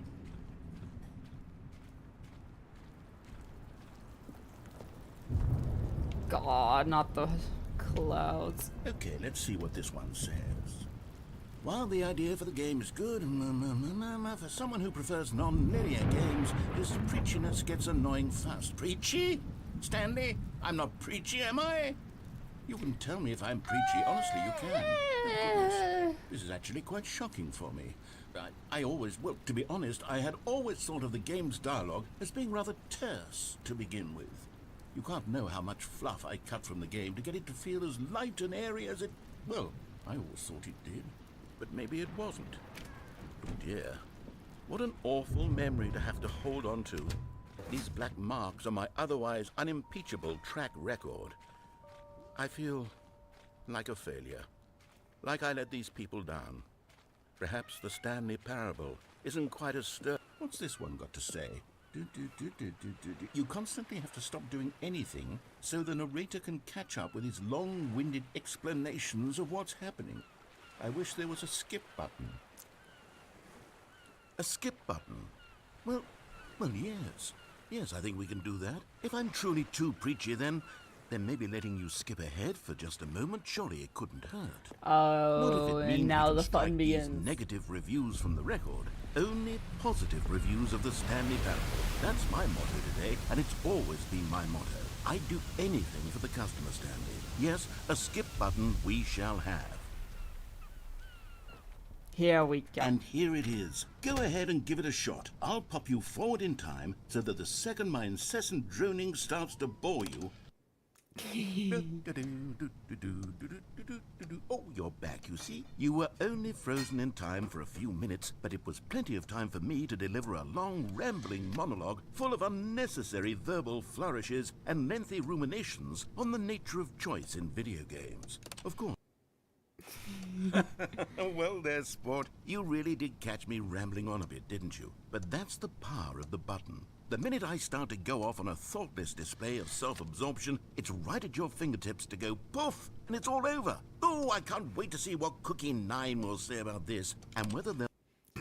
Okay, welcome back, Stanley. Now, I should say that the amount of time the button has been skipping through is becoming longer and longer. That last one was, well, I want to say maybe 30, 45 minutes? It's not unendurable by any means, but it's, well, there's really only so much I can ramble on to myself about. I know, it's shocking, isn't it? But at any rate, I do suggest that we not press... Stanley, please don't push the button again. It's been 12 hours. You've just been frozen there. I don't know Oh, the door is gone. Getting longer, but they're really, truly getting longer, and my God, there's no way out of the room. Oh, Stanley, you're back. You're back. Oh, my goodness. I have someone to talk to again. Stanley, I think it's been a week. Or 2 weeks. I've been sitting here all that time. Just sitting here. Not a single person to speak with. And you'd think that that's just how it's always been, right? Me talking and you saying nothing. Would you think that it's exactly the same as always? Doesn't that feel like what we've already been doing? Me just talking. Oh, hello, it's you. You're here again. Welcome.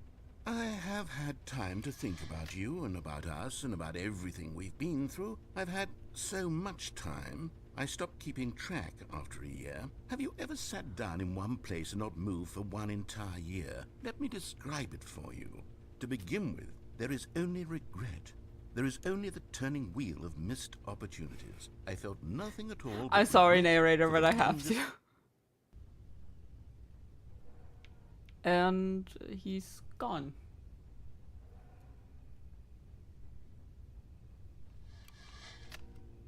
Huh.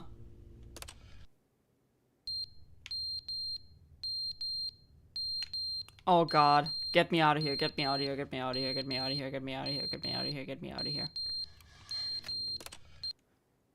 But they didn't understand the game was never meant to be funny. It was meant to have a point. It was meant to speak to the human condition. But where are the jokes? Where are the jokes? They bemoaned, they screamed, they gnashed their teeth and said, entertain us. It wasn't enough. They had to leave a pathetic little thumbs down review and make... Oh. What's that? Pipe?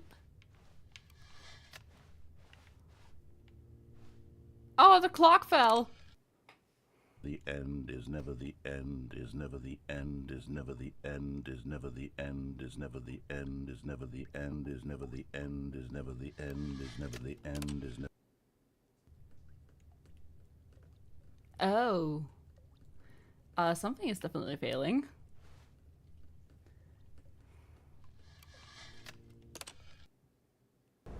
Oh.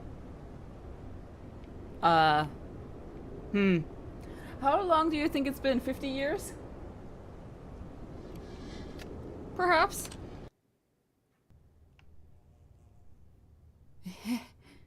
Oops. May have skipped too far.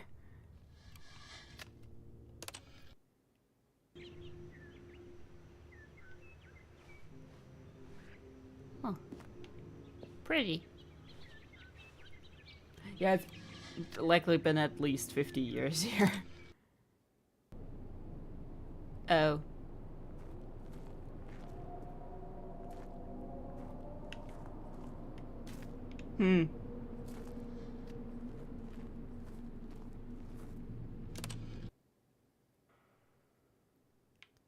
What to do, what to do.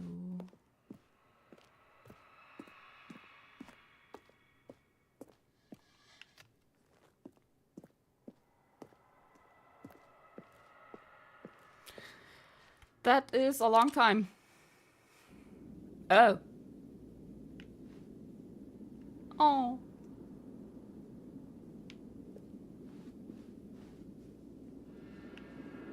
Where did the building go?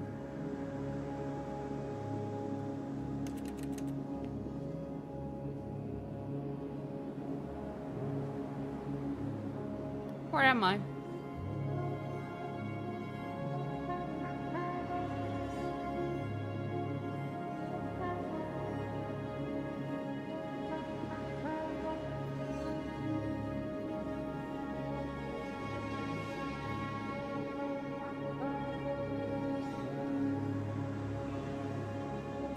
Nothing but sand.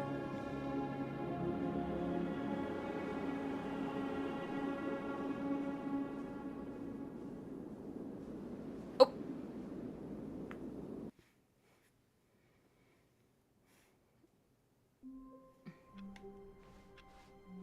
Stanley had never seen the office this brightly lit. Was it a sign of something? He hoped it was. He hoped very much that it was.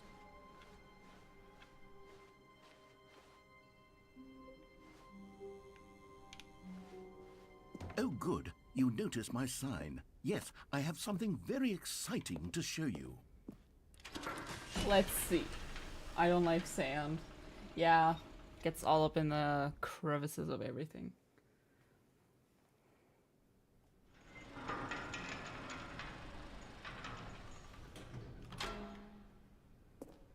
Elevator! You see, Stanley, I've been reflecting on the Stanley parable and about how roundly disappointing this ultra deluxe version has turned out to be. The original Stanley parable was a landmark, and any new content for it should live up to that legacy. So forget this ultra deluxe nonsense. I say we take it one step even further. Which is why I'm very proud to announce for the first time ever, the Stanley Parable 2.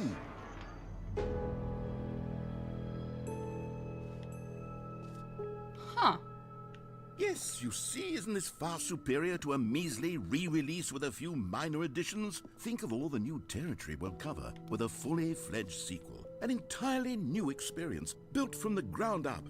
Why, there are so many possibilities. It could go in so many different directions. This is what fans have truly been asking for. Isn't this technically the Stanley Parable 2? Calling it the Stanley Parable 2 is just so much catchier than Ultra Deluxe, don't you think?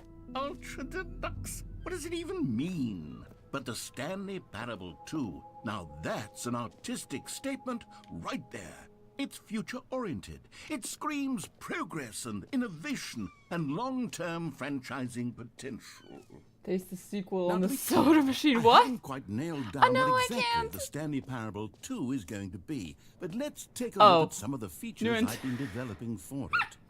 I figure that if I can loosely organize a handful of interesting concepts, that surely the game will sort of naturally spring up around them. This we It'll keep the all work shelf itself for. out. Game development is much more of a fuzzy magic Bus. than anything scientific or logical, really.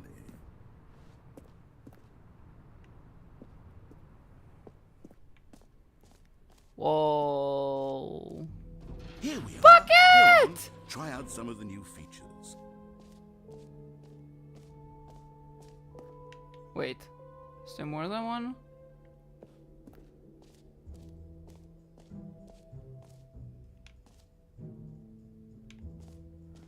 Let's get the bucket. A common complaint of the Stanley Parable was that it was confusing and paradoxical, that it engendered a chaotic sense of reckless despair in those who played it. Well, I'm happy to say that after much consideration, Give me the bucket! I've engineered a clever solution to this fundamental problem with the game. It's the Stanley Parable Reassurance Bucket. You see, Stanley, anytime you're holding the bucket, a sense of calm and ease will fill your mind. Give me the and heart. bucket. It's true. As long as you hold on to the bucket, the many disorienting contradictions of the Stanley Parable will feel perfectly normal and perhaps even comforting. You may even come to long for the gentle embrace of jarring cognitive dissonance while the bucket is in your arms. And to be honest, it's a much more convenient solution for me than actually redesigning the game to be less uncomfortable. Can you imagine what a pain in the ass that would be? Yes, the bucket is the perfect solution. Come on, give it a try. Give me the bucket. Can you feel it? The glow of comfort, even in the face of crushing despair, must already be sweeping through your body. And in fact, can I say that I do believe the bucket lends you an air of charisma as well? I think that just holding it has made you the Why is there slightest bit chair? more attractive as a person. Give me the The bucket. benefits of the bucket seem to go on, don't they?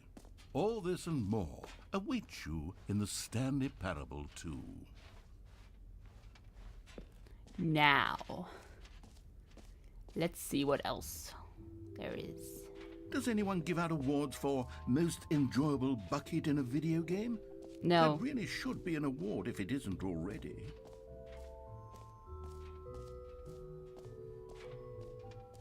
Mm-hmm. Okay. Free achievement. Now here's something special. You remember that broken test achievement that got left in the game on accident? Well, I'm developing a technology to simply give you the achievement. Yes. You see, you'll come to this lever and when... Okay, perhaps I should have clarified. This is technology that will exist. Right now, the achievement is still fully broken. I'm not a wizard, Stanley, but I guarantee it will be fixed in the sequel to at last satisfy Give. the hordes of ravenous fans all over the world who have been uproariously demanding this feature. Gamers, we hear you, and I promise it will happen.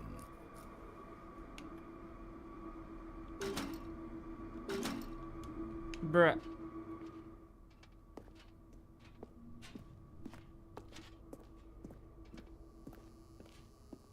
How do you get that achievement then? What else? What other exhibits haven't we seen yet? What is this? No screenshots. Okay, I'll be honest, I haven't yet decided on this one.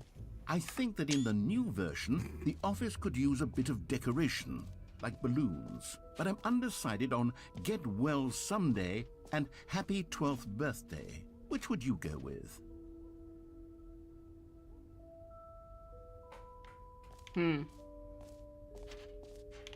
Oh.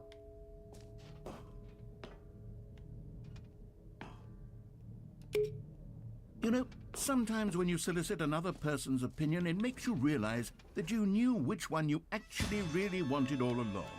Get well someday it is. Bruh. Meanie. Much. Or actually, maybe I should have gone with... No. No, I've made my decision. We're moving on.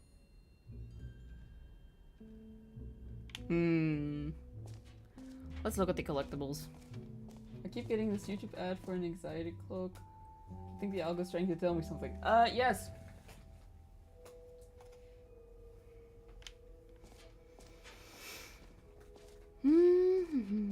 Oh.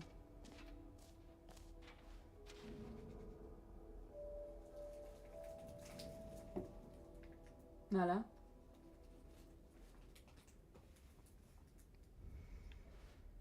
Why is it named like that?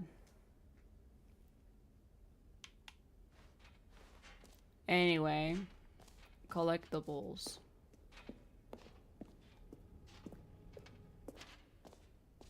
Ah, collectibles.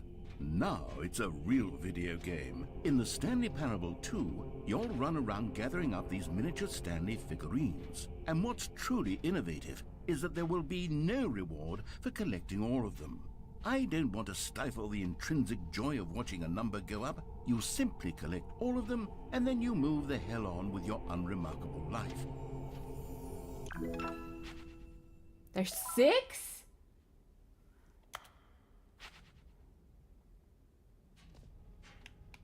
Okay.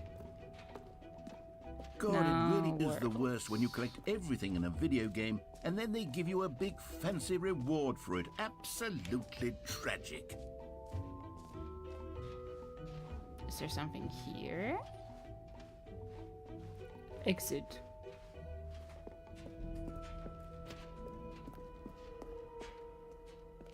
All right, have you seen everything you wanted to? Ready to move on now?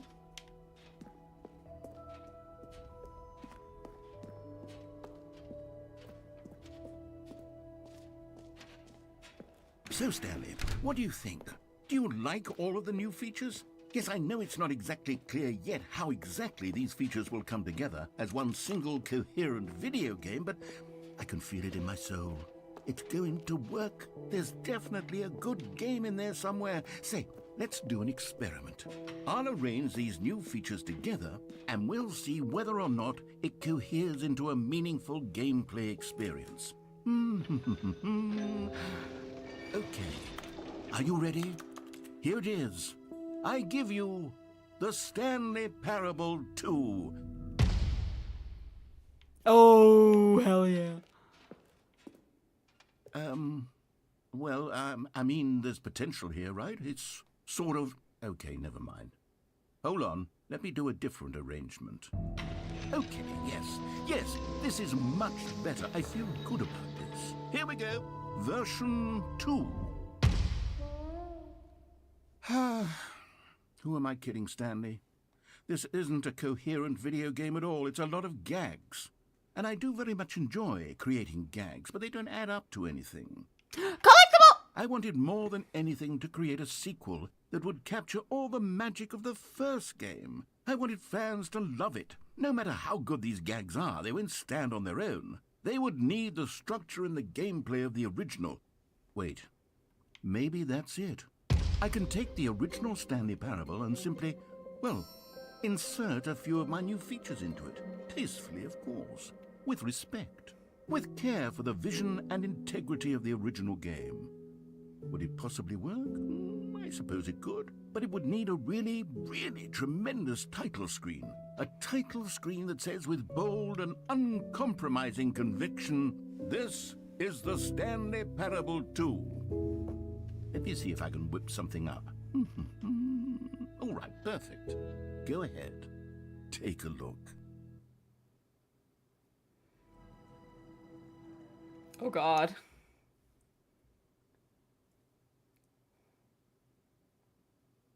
This is the story of a man named... Okay. All Oh. of his co-workers were gone. What could it mean? Stanley decided to go to the meeting room. Perhaps he had... Stanley picked up the bucket.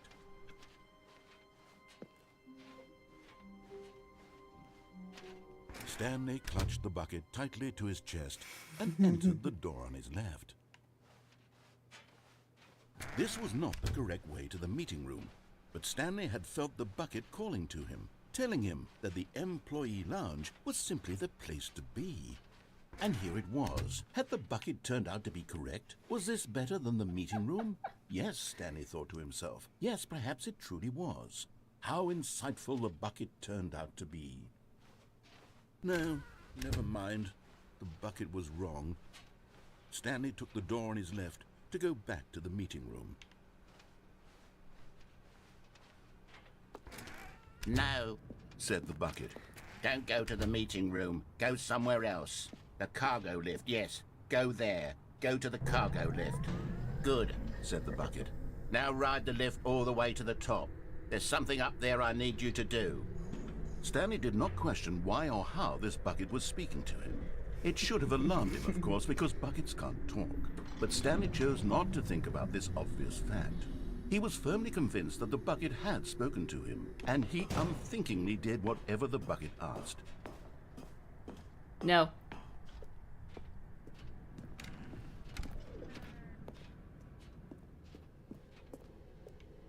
No, stop. Look there on the wall. You see, there's a sign right there. It says, "No buckets past this point." Oh. Stanley, how could you think it was okay to bring the bucket here? Unless, what if the problem is that you actually don't know what is a bucket and what isn't a bucket? I suppose that would explain a lot about your behavior up to this point. Which, if that's true, well, my goodness, I think we have to do something about it. This misunderstanding could have dire consequences on the entire rest of the game if not addressed quickly and properly. So much of the impact of the story is dependent on your understanding of what is and isn't a bucket. Please, step in here for a moment. Ooh.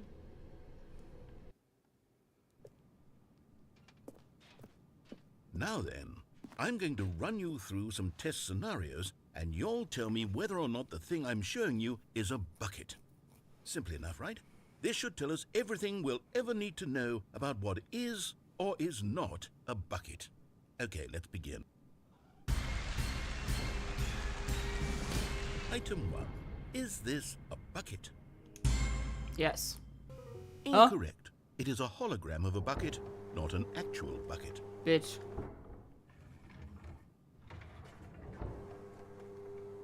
Item 2. Is this a bucket? Yes. Incorrect. It is a 3D printed recreation of a bucket, not an actual bucket. Doesn't that count?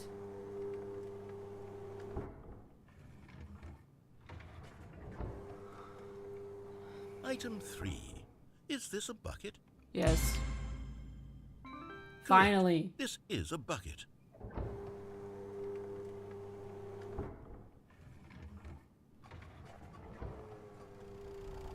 Item 4. Is this a bucket? No. Correct. Good. This is a tractor and not a bucket. To be honest, I just sort of put this one in here as a gimme, but I was starting to get concerned that even this might be too much for you. Thank you for not making me look like an idiot. Okay, next one. Good tractor model, though. So you can't recognize your neighbors, but you can recognize Bucket's priorities, right? Is this a bucket? Yes. Correct. This is a bucket.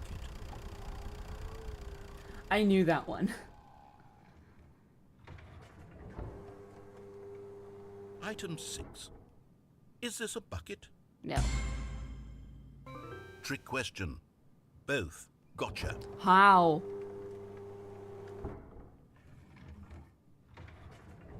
Item... Wait, hold on. I can't find the next one. Let me see. It should be around here somewhere.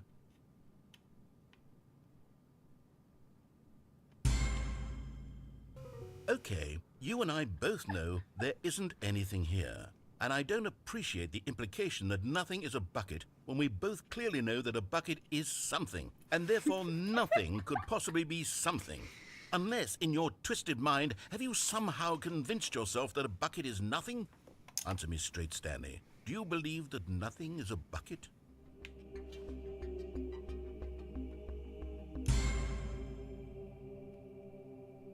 You know what? I'm too confused to even sort it out. I've lost all sense of perspective.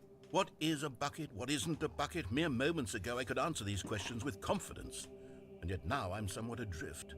Do any of us know what a bucket is? Am I a bucket? Stanley, I can't keep doing this. I'm losing myself, and myself was all I ever had to begin with. I'm afraid the bucket is threatening to tear our relationship apart. I can't have that. I'm sorry. Don't I'm going to no, erase all no, buckets no, from the no, game no. entirely. No, no, no, no. Here we go. Don't take my bucket. Don't take my bucket. Don't take my bucket. What happened? Is everything gone? Why did everything disappear? Wait, was everything a bucket? Every single thing in the game was a bucket? Oh my God, I had no idea. How could... Except me. I'm not a bucket after all. And you, Stanley, you're still here. You're not a bucket either. Oh, this is wonderful news. We're not buckets. Yes, I actually feel much more at ease right now. It's delightful to get some clarity on that issue, but it doesn't change the fact that we haven't got a game. So, tell you what, I'll reset everything and we'll put back all of the buckets, okay?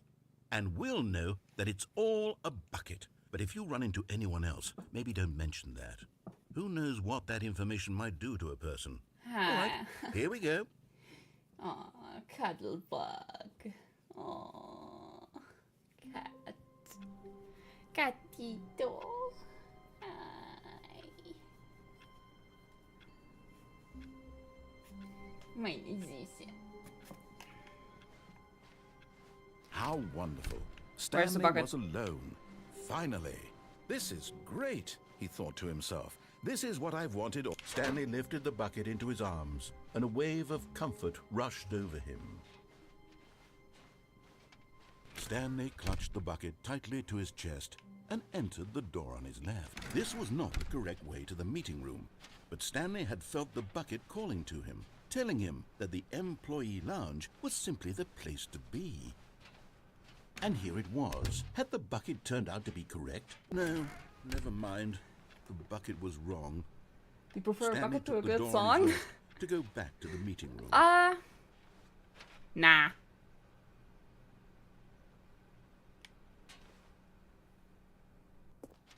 Or did I miss you get this song? I honestly don't know which song you are referring to. The only song I've heard so far is the one relating to the line. And so the two of them detoured through the maintenance section and walked straight ahead to the opposite door. No.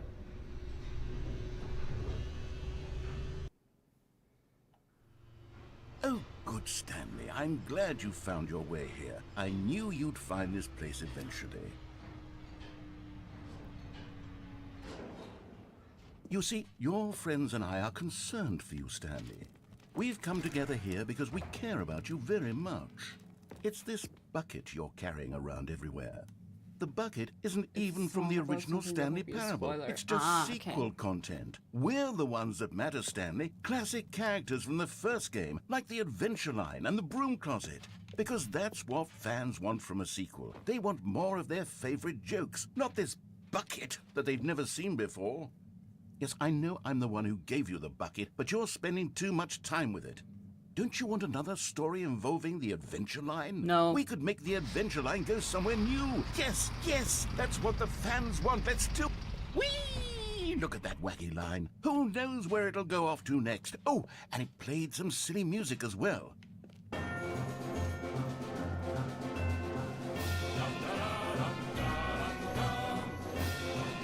Now this is what the Stanley Parable is all about. Don't you remember all those great jokes from the original dialogue? Also, Stanley is addicted to drugs and hookers. Yes, it's as classic now as it was back then. Let's do it for the fans, Stanley. Let's give them more content exactly like this. But if we want to do that, you're going to have to give something up. Don't you get it, Stanley? We need to get rid of the bucket. That's why I'm very proud to introduce a brand new character. No. This is the Bucket Destroyer. No. I think it'll make a wonderful new addition to the rich lore of the Stanley Parable. True, it also was not in the original game, but it's such a well-fleshed-out character with so much personality that to me, it already feels as though it's been part of the cast all along. Don't you agree? Can you guess what the Bucket Destroyer does? Surely you don't need me to spell it out for you. Go ahead now, Stanley. Say goodbye to the bucket. No. And then pop it into the machine when you're ready. No. Now listen to me. It's crucial that you give it the bucket. I don't know what the Bucket No. Destroyer will do if it can't destroy your bucket. Destroying buckets is all it knows. That is its singular personality trait. Sure, I can hear you saying, how does a character with only one personality trait deserve to join the pantheon of beloved Stanley Parable characters?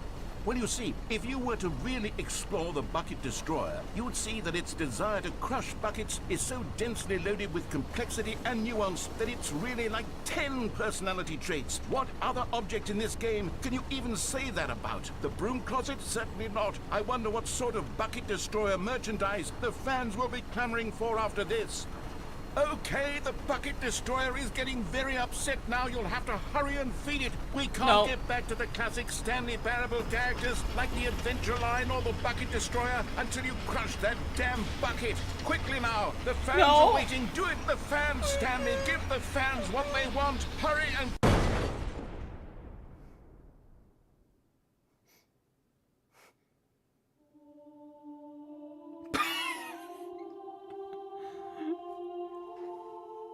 The Bucket Destroyer, my prized creation. You had so much potential. We were going to do such marvelous things with you, tell such spellbinding stories about you. All of it squandered now. Goodbye, new friend.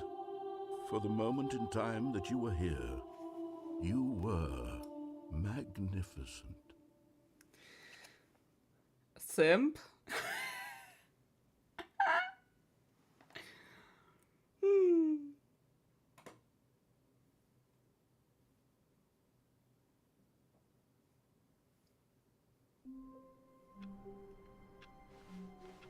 Even now, Stanley's office was a distant memory. What did it look like? There was a computer. The confusion and the chaos all seemed to melt away as Stanley embraced the bucket. Where's the broom closet? Stanley clutched the bucket tightly to his chest and entered the door on his left. Hold on.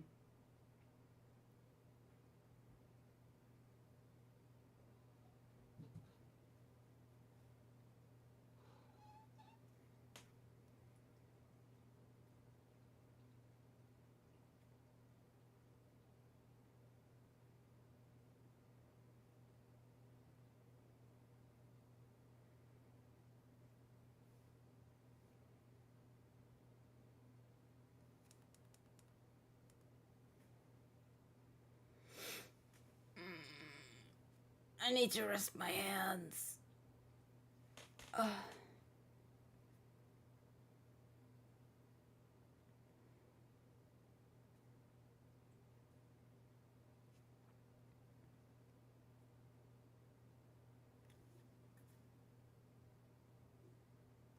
Yeah, where's the broom closet?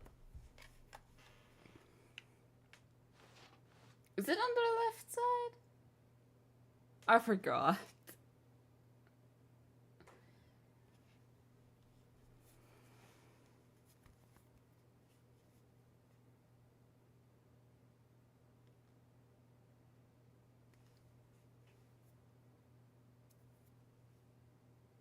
Stanley just stood there doing nothing at all. He seems to think I have nothing better to do with my time than to sit around and describe every fascinating little detail of his inability to do anything.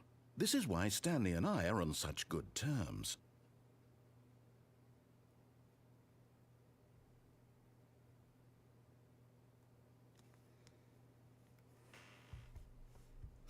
What happens if I wait longer?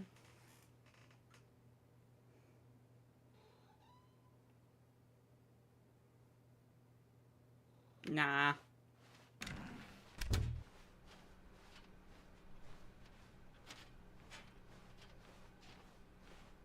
Still no one was here. Stanley needed the bucket's warmth and comfort now more than ever. Perhaps his boss's office was where he'd find answers.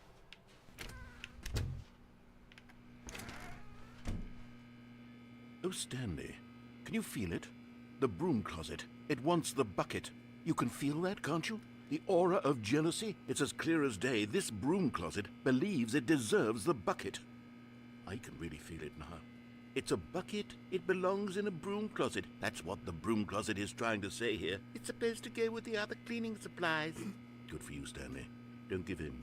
Don't hand over the bucket. I know how hard it must be, given the pressure that the broom closet is putting on your shoulders right now, but you have to be strong. This is your bucket. This is your companion and lifelong friend. You can't hand it over. Oh, no. We're getting into name-calling now, it seems. Is this how low the broom closet has sunk, that it has to resort to this stream of petty insults simply in order to get you to hand over the bucket? Stanley, I never liked this broom closet for a variety of reasons, but even this is worse than I had imagined. And wait, now the broom closet has the gall to imply that you and the bucket are not truly deep and lasting friends? That your How relationship dare. is purely superficial and convenient? That your life is so banal and meaningless that you'd feel the same sort of kinship towards any inanimate object which happened to lay in your path in an even partially enticing manner? Well, I never. Go on, Stanley. Lay into it. Really tell the broom closet off for its demeaning comments. Expand on the wide variety of experiences you and the bucket have shared together. Go through each of them point by point. Share your journal entries detailing the rich emotional landscape of your feelings for the bucket as they have changed and evolved over the years. Let him have it.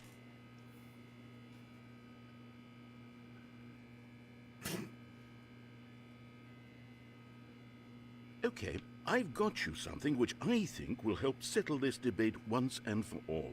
Here we go. Property There. of Stanley. Now it's settled. No more debate, no more discussion. Take a hike, broom closet, with all your meandering philosophical diatribes about the nature of cleaning supplies, and they're coming to a staircase. Stanley and the bucket walked upstairs to the boss's office. Oh. Collectible! You found one of them. One of the miniature Stanley figurines. Remember, no reward for collecting all of these, only the intrinsic pleasure of a job well done. You can't buy that sort of happiness, Stanley. God knows I've tried. So, I implore you to savor each and every moment you come across one of these beautiful figurines.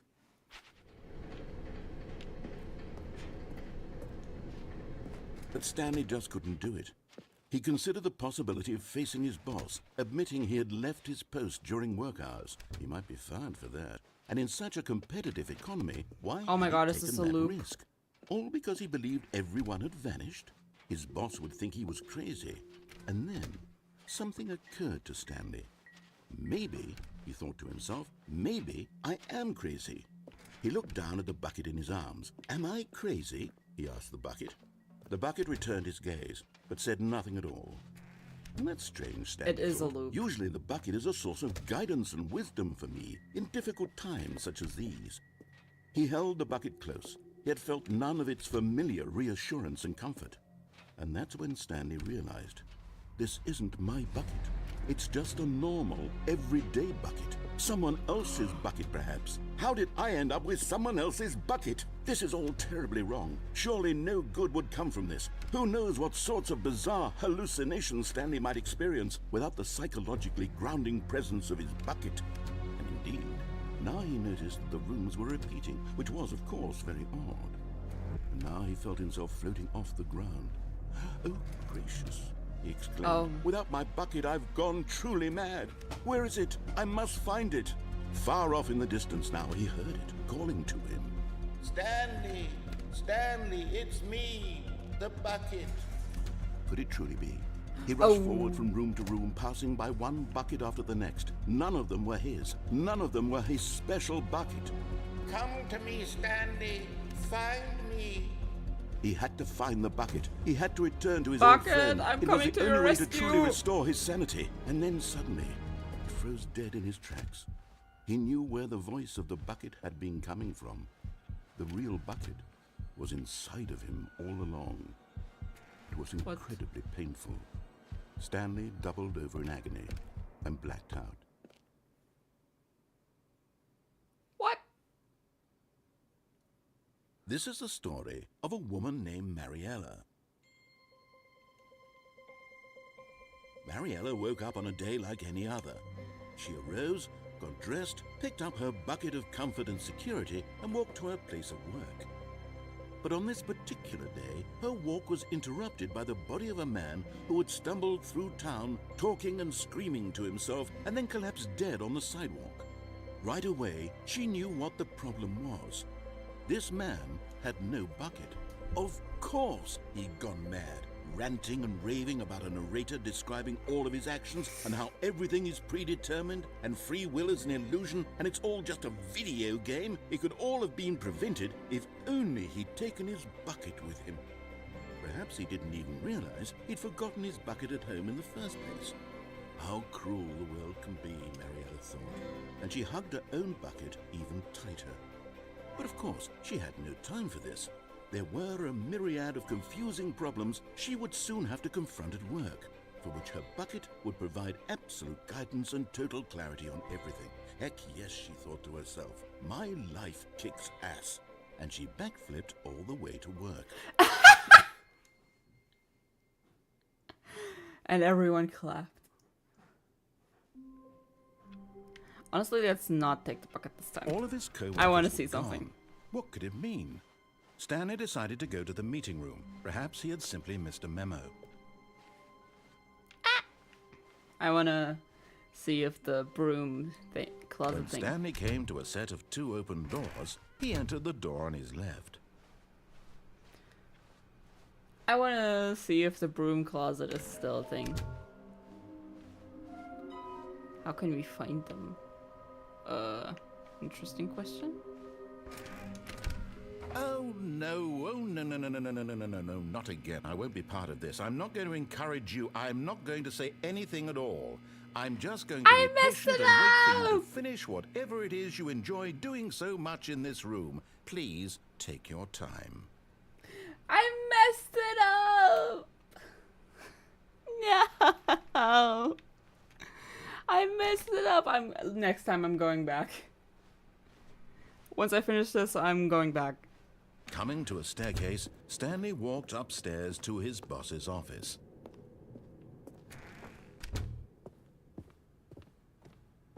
Stepping into his manager's office, Stanley was once again stunned to discover not an indication of any human life. What could it mean? Stanley was in such a rush to get through the story as quickly as possible, he didn't even have a single minute to just let the narrator talk. That kind of anxiety isn't healthy, so he relaxed for a few moments with some calming New Age music.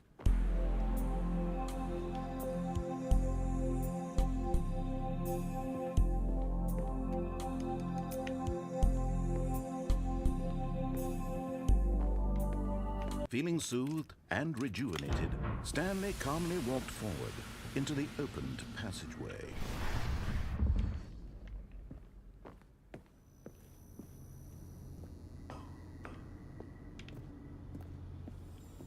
Another miniature Stanley figurine. This, there really must be a snappier name for these things. What about mini-stands? Stanley figs? What about Stanlerines? Yes, I think I like that. Another Stanlerine under your belt.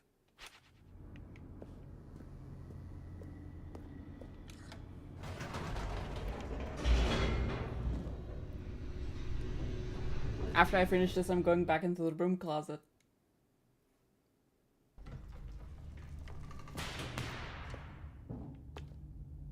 Oh. Stanley walked straight ahead through the large door that read Mind Control Facility. No. Although this passageway had the word escape written on it, the truth was that at the end of this hall, Stanley would meet his violent death. I'm still going there. The door behind him was not shut. Stanley still had every opportunity to turn around and get back on track. Nope. At this point, Stanley was making a conscious, concerted effort to walk forward and willingly confront his death.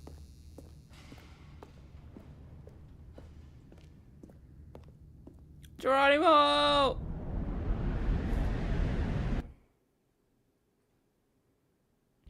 Oh.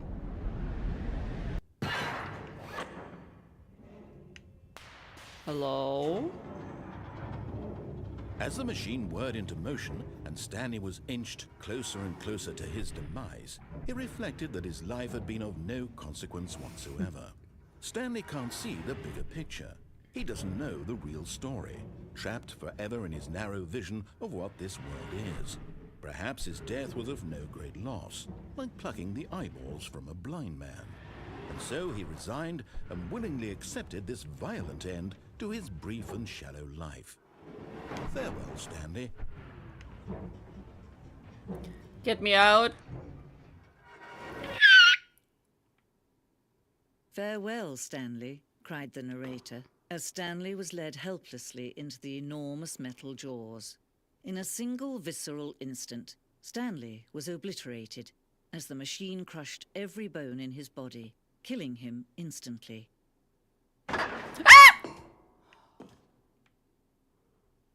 My goodness. And yet it would be just a few minutes before Stanley would restart the game, back in his office, as alive as ever. What exactly did the narrator think he was going to accomplish? When every path you can walk has been created for you long in advance, watch out for death spiders? becomes meaningless, making life the same. Do you see now? Do you see that Stanley was already dead from the moment he hit start?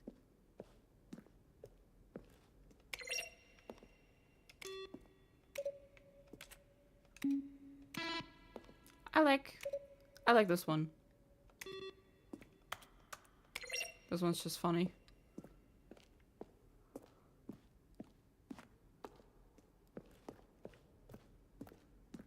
Bike.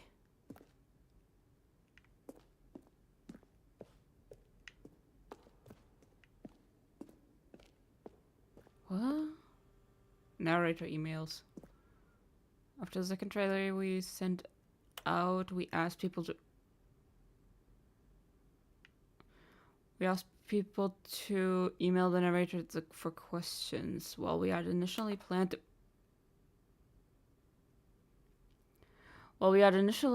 to use these further promotional materials, but I never found the perfect use for them.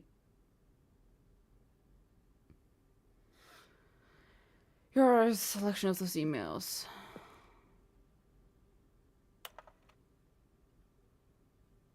A question. Huh.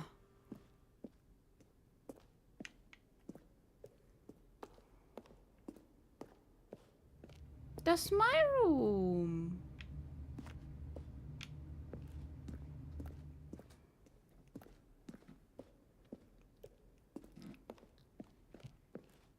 What the fuck?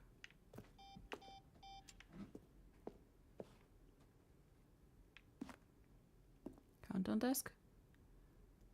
Early version of the countdown ending. Okay. Oh.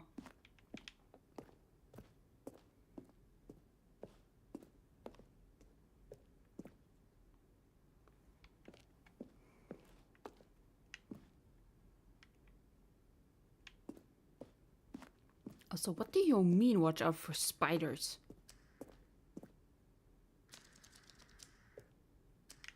Appointment timer.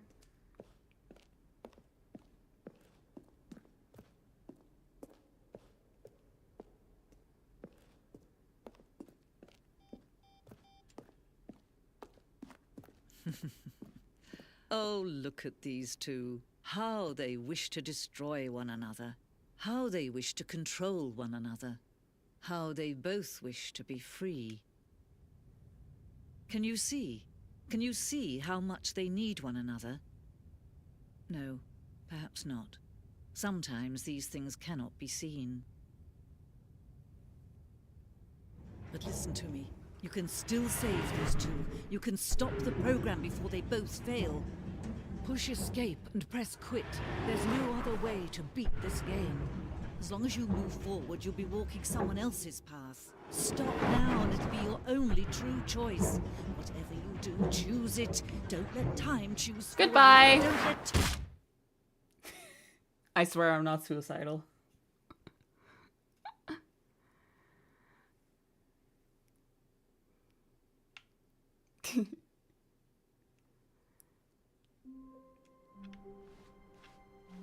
Stanley had never seen the office this brightly lit. Was it a sign of something? He hoped it was. Warmth spread through Stanley's arms. With the bucket in his arms again, he was home. Stanley clutched the bucket tightly to his... This was not the correct way to the They're not very meeting room. convincing. But Stanley had felt the bucket calling to him, telling him that the employee lounge was simply the place to be.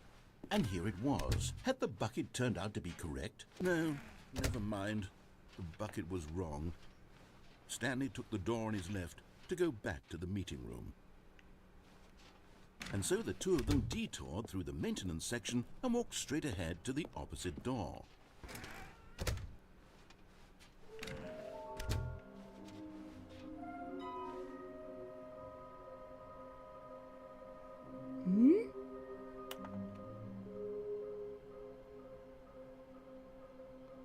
Did I miss one?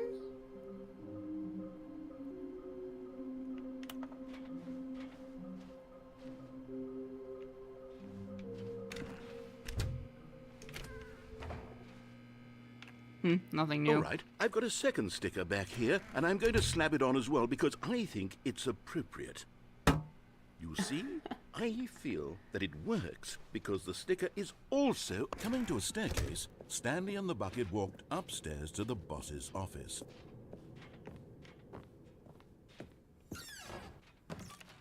Ha! Okay, I'm going back to the name of these little Stanley figurines, and now I'm torn between Stanlerines and Figlies. What do you think, Stanley? What name better encapsulates the intrinsic sense of happiness that you get from seeing a small number in the corner of your screen go up by 1? Let me sit on it. I'm sure it will come to me.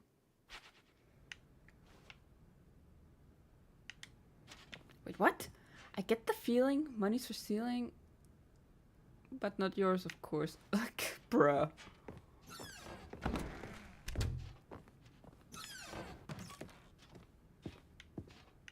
Ooh, elevator.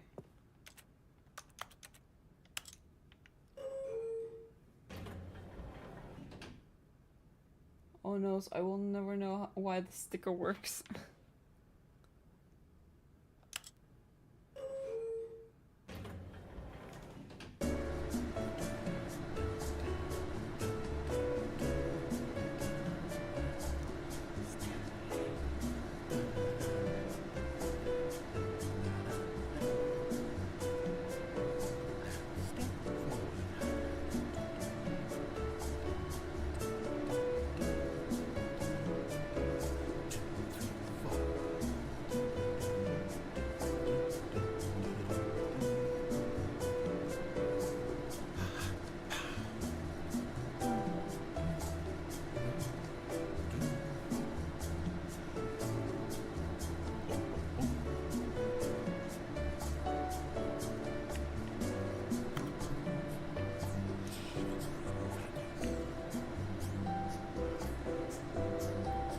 People with music in elevators, they're so rich.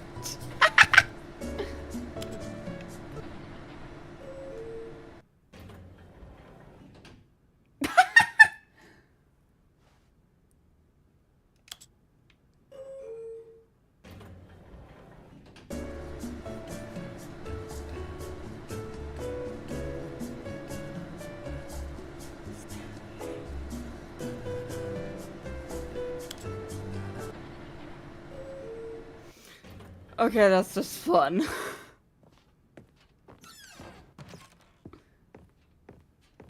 Stepping into his manager's office, Stanley was once again stunned to discover not an indication of any human life. Crushed by the weight of this revelation, Stanley may have broken down into an... But Stanley guessed the correct code by sheer luck. Was it that the bucket knew all along? Was the bucket guiding him? Yes, this is certainly the most logical explanation.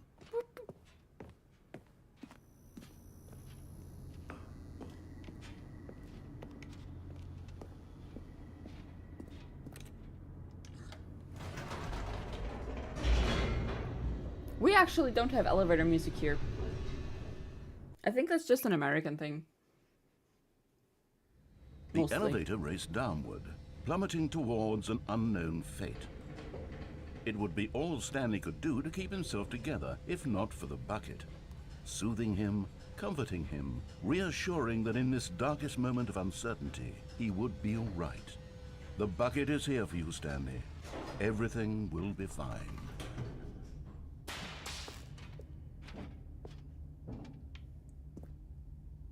I do in fact have elevator music. Stanley and the bucket walked straight ahead through the large door that read, Mind Control Facility.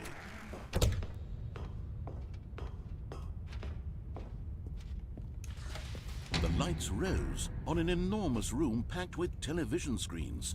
What horrible secret did this place hold? Stanley and the bucket both wondered to themselves.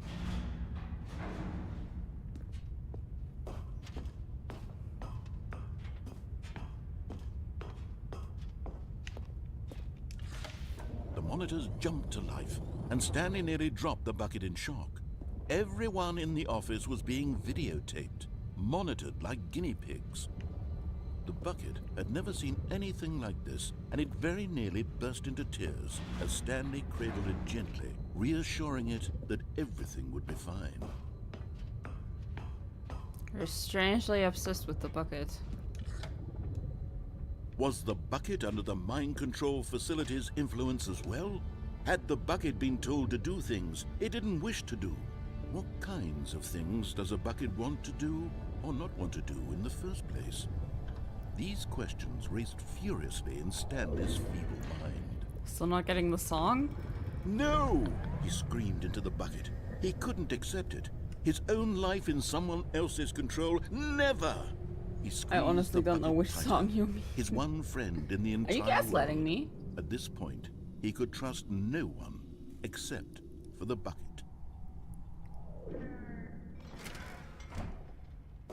But here was the proof. The heart of the operation. Controls labeled with emotions, happy or sad or content. Walking, eating, working, all of it monitored and commanded from this very place. And as the cold reality of his past began to sink in, Stanley decided that this machinery would... Hehe. Stanley and the bucket waited in blackness. Was it over? Yes, they had done it. Stanley and the bucket had defeated their greatest and darkest enemy, freed themselves from the tyrannical grip of the evil mind control machine. Freedom was now mere moments away. Excitedly, the two of them began to discuss the kind of life they wanted to live once they stepped through this massive door. The bucket wanted to learn to roller skate. Stanley wanted to sneeze in every country on Earth. Both of them wanted to begin watching a movie, any movie, but then stop it halfway through and begin watching it in reverse from the end. Bruh. True, it was a simple life they envisioned, but it was one they'd lived together, with one another to lean on, to trust, to support, and to... What? Wait. What was happening? Why had the door stopped? Was Stanley and the bucket not about to be freed? An unbearable silence filled the room. I can make that. lingering in uncertainty. Until finally the truth hit Stanley square in the face. This building did not want the bucket to leave. Even the facility itself recognized the incredible calming presence of the bucket, needed the soothing warmth of the bucket, would go to any lengths not to part with the bucket. No. Stanley can't leave this place. Not while he has such a precious bucket in his arms. Not while this building has anything to say about it. Stanley realized he would never again leave this very room. But at least he has the bucket. To be trapped eternally in darkness isn't really so bad, Stanley thought to himself. As long as I have my bucket with me, right? I'll be okay, won't I? Stanley gulped. Very soon now, he was about to find out.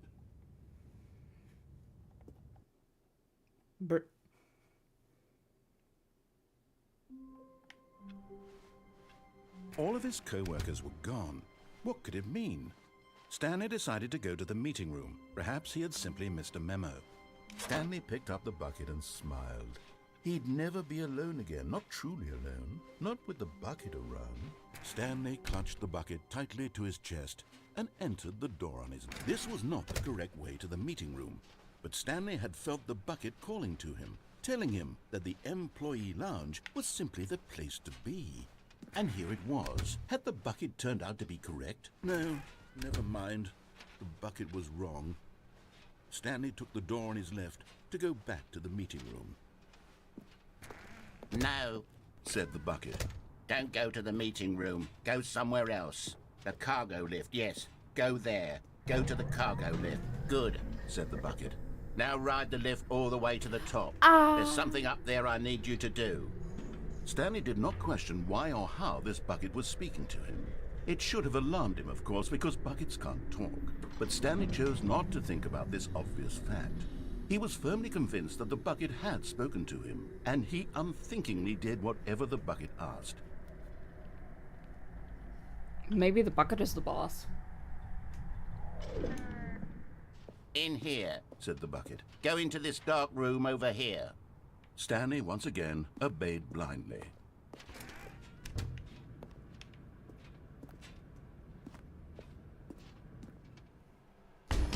Oh, not this again.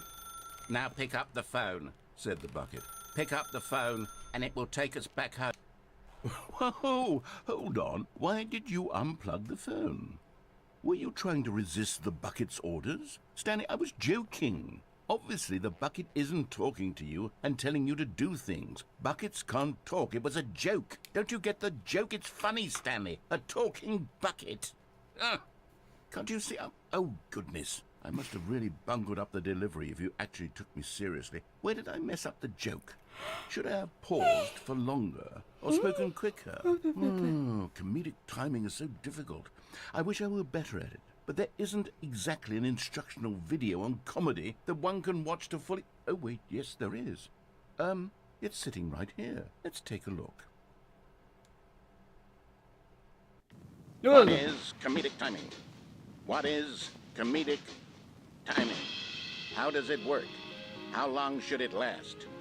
How can it be used to effectively silence your political enemies? Oh. And more importantly, can it be taught in its entirety within 90 seconds? No. Thankfully, the answer to all of these questions is yes. Let's dive deeper. If you've ever told a joke or made someone laugh, in all likelihood, you did it while standing 50 to 80 centimeters from them in a room of no more than 76 degrees Fahrenheit, with one of your arms raised straight upward at a 15-degree angle from your body. These are the optimal conditions for good comedic timing. To begin the joke, start by stating and spelling your name. Next, provide a brief synopsis of the joke, including the specific times at which the recipient of the joke will laugh, and then spell out your name a second time. With these steps complete, it's time to begin the humor. Speak the entire joke in no more than 18 seconds and no less than 13 and a half, pausing only for bathroom breaks when necessary. When the joke has concluded, it is customary to inform your listener that the joke is over by declaring in your loudest possible voice, "I'm Dunny with the funny." Let's practice screaming, "I'm Dunny with the funny" now. No. Good. This saying is a perfect example of expectations management, which is the cornerstone of good comedy. Finally, it's time to hand out surveys. Collecting hard data from your audience on how rapt they were throughout the joke is the only way to grow or learn as a comedian. An effective survey should be no less than 10 pages long and should include the same question reprinted several times, just to ensure the survey taker is actually paying attention and not simply filling in answers at random. And that's all there is. With these strategies at your disposal, you'll have audiences doubled over in laughter and even tripled over in laughter in no time at all. Just remember to let them stop laughing at some point, you gut-busting little scamp. After all, with each of us needed on the front lines of the war to fight the 12-legged invader who threaten our very existence, and to very likely die in a hailstorm of bullets and mandibles. All of us must be prepared to give our lives to this noble cause, just as our children must do after us, and their children after them. Godspeed, and may Earth reign supreme. Well, Hey, goodness, this video is a little outdated, isn't it? Well, no matter. I think the fundamentals of proper comedic timing are still as relevant today as they were back then. So with that in mind, I believe the only way forward is for us to return to the two doors and walk through all of this again, so I can try telling my story with more appropriate comedic delivery. Come along, let's head back.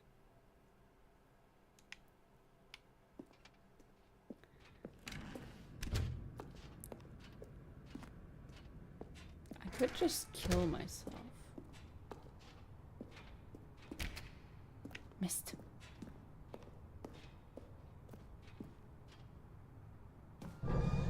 I can feel it. This time, I'm really going to nail the delivery. You'll be in stitches. A talking bucket, you'll say? How ridiculous. How absurd. What a hilarious concept. The king of comedy. That's what you'll call me. Thank goodness we had the instructional video. Otherwise, who knows where we'd be right now. Well, I wouldn't be the king of comedy, that's for sure. The bucket spoke to Stanley. The bucket spoke. The bucket spoke. Oh, I'll figure it out on the fly. No need to overthink things.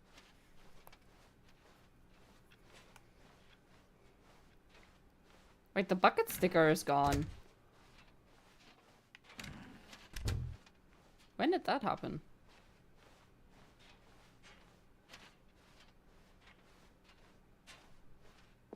Here we go. You ready? When Stanley and the bucket came to a set of two open doors, they entered the door on the left.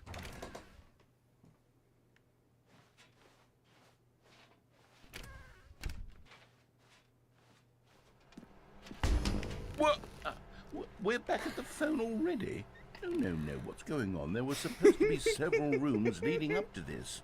There was supposed to be a build-up to this point. A dramatic display of remarkable comedic wit which culminates in this scene with the phone.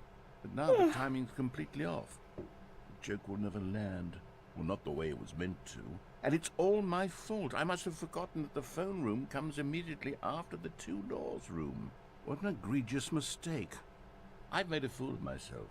I don't deserve the title of King of Comedy. I'm nothing. I'm not even the lowliest joke-telling whelp. I think I need to go back and rewatch that instructional video again. Yes, surely that will help me improve my... Here we go. You ready? When Stanley and the bucket came to a set of two open doors, they entered the door on the left. Okay. No! Fuck. What? We're back at the phone already? No. These stars do not spoil you. I can Here we see that. go. You ready? When Stanley and the bucket came to a set of two open doors, they entered the door on the left. No. You were supposed to go through the door on the right, leading back to the phone. Did you not even look at the instructional video? I think this is all covered very clearly. There's no way I can make the comedic timing work now. It's done. The joke is completely done and over. It's all your fault, Stanley. I'm going to be ridiculed in the community of other joke writers. I'm going to be shamed at every one of our meetings from now on. All because Am I you stuck? couldn't watch a simple video and take a hint. Are you proud of yourself for bringing me down, Stanley? Are you proud? Stanley, you love the bucket so much it's like you... it's as though all of your other most prized possessions pale in comparison. Yes. Well, let me try that again, Stanley. I heard that you are pale with shame over how unabashedly in love with a bucket you are. No? Still not? Is it the delivery? Pale with shame. Pale with shame? Pale... What's another word to describe a bucket? Stanley, this bucket is so metal. I think I saw it playing guitar. No. We're getting away from making fun of Stanley's obsession with the bucket, which was the whole point of this. I'm no good at these You jokes. gave me the bucket. More instructional videos. That's exactly what it is. That's what will make me the king of comedy again. More instructional videos. Let's see.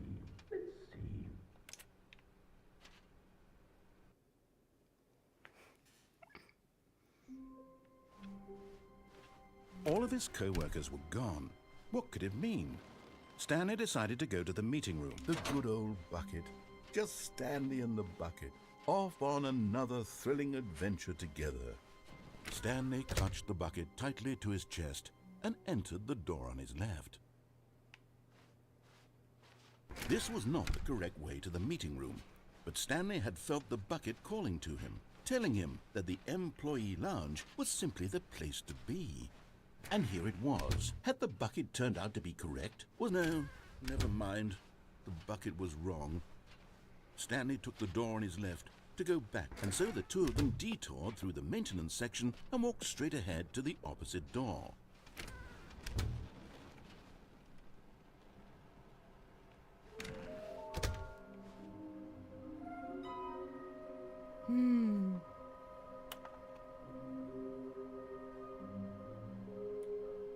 A large room, lots of boxes. I think I know which one that one is. But I don't know which one that one is. Some were both red and blue.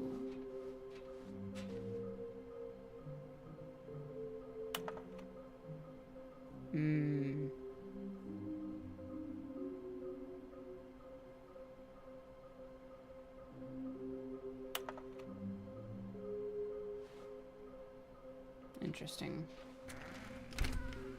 Stanley, we must move on from this broom closet, simply because I have no remaining stickers. If I did, you can guarantee we'd be in here for hours. But alas, no stickers. No. Coming to a staircase, Stanley and the bucket walked upstairs to the boss's office.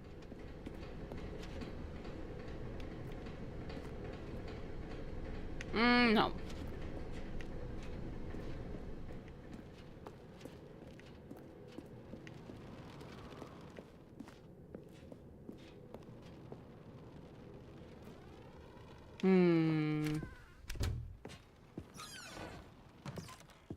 I could have sworn that there was more to this, but I don't know Stepping into his where. manager's office, Stanley was once again stunned to discover not an indication of any human life. Crushed by the weight of this revelation, Stanley may have broken down into an imp, but Stanley guessed the correct code by sheer luck. Was it that the bucket knew all along?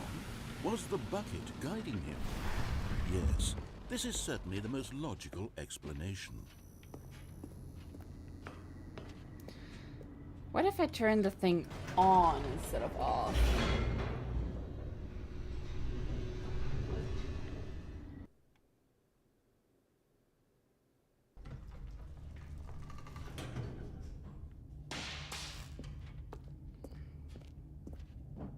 Stanley and the bucket walked straight ahead through the large door that read, Mind Control Facility.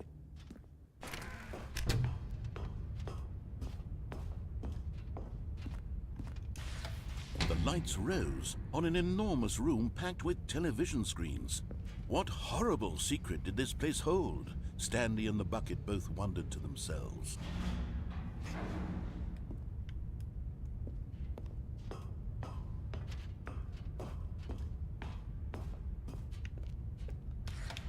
The monitors jumped to life, and Stanley nearly dropped the bucket in shock.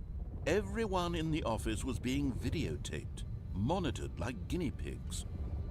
The bucket had never seen anything like this, and it very nearly burst into tears as Stanley cradled it gently, reassuring it that everything would be fine.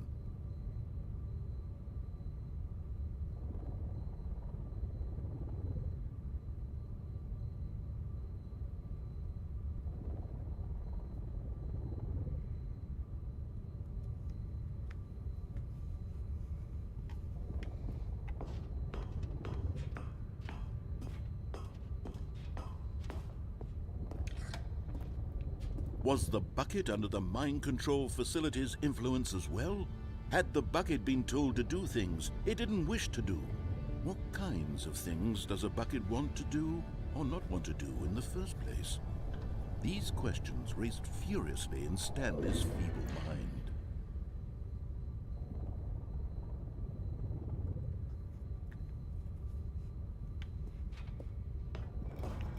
No! He screamed into the bucket. He couldn't accept it. His own life in someone else's control, never! He squeezed the bucket tighter. His one friend in the entire world. At this point, he could trust no one except for the bucket. But here was the proof. The heart of the operation. Controls labeled with emotions, happy or sad or content. Walking, eating, working, all of it monitored and commanded from this very place. And as the cold reality of his past began to sink in, Stanley decided that this machinery would never again exert its terrible power over another human life. For he and the bucket would dismantle the controls for good. But at the last second, the bucket jumped in and pressed the button to turn on the controls. Stanley gasped in horror. Had this been the bucket's plan all along? To take over the machine and claim the power for itself? How could the bucket have betrayed him like this? Stanley was prepared to throw the bucket away in disgust when suddenly an image appeared upon the enormous screen. What? Oh. Birds. Silly, silly birds. The control buttons became active again. Ooh, flamingo. Ooh. Stanley flipped through one video of silly birds after another, and then it dawned on him. Ooh. This wasn't a mind control facility at all. Hummingbirds. It was a facility for monitoring and surveilling silly birds all over the world. The mind controls were only a facade to disguise its true intentions. Had the bucket known this all along? Stanley marveled at the metal genius in his hands, the one who had pointed him towards Owl. this incredible discovery. Stanley and the bucket never found freedom because they spent the rest of their lives here in this place, flipping through live streams of the silliest birds imaginable. Of all the possible paths his life could have taken, this one was surely the best. And Stanley was happy. Birdie. Oh.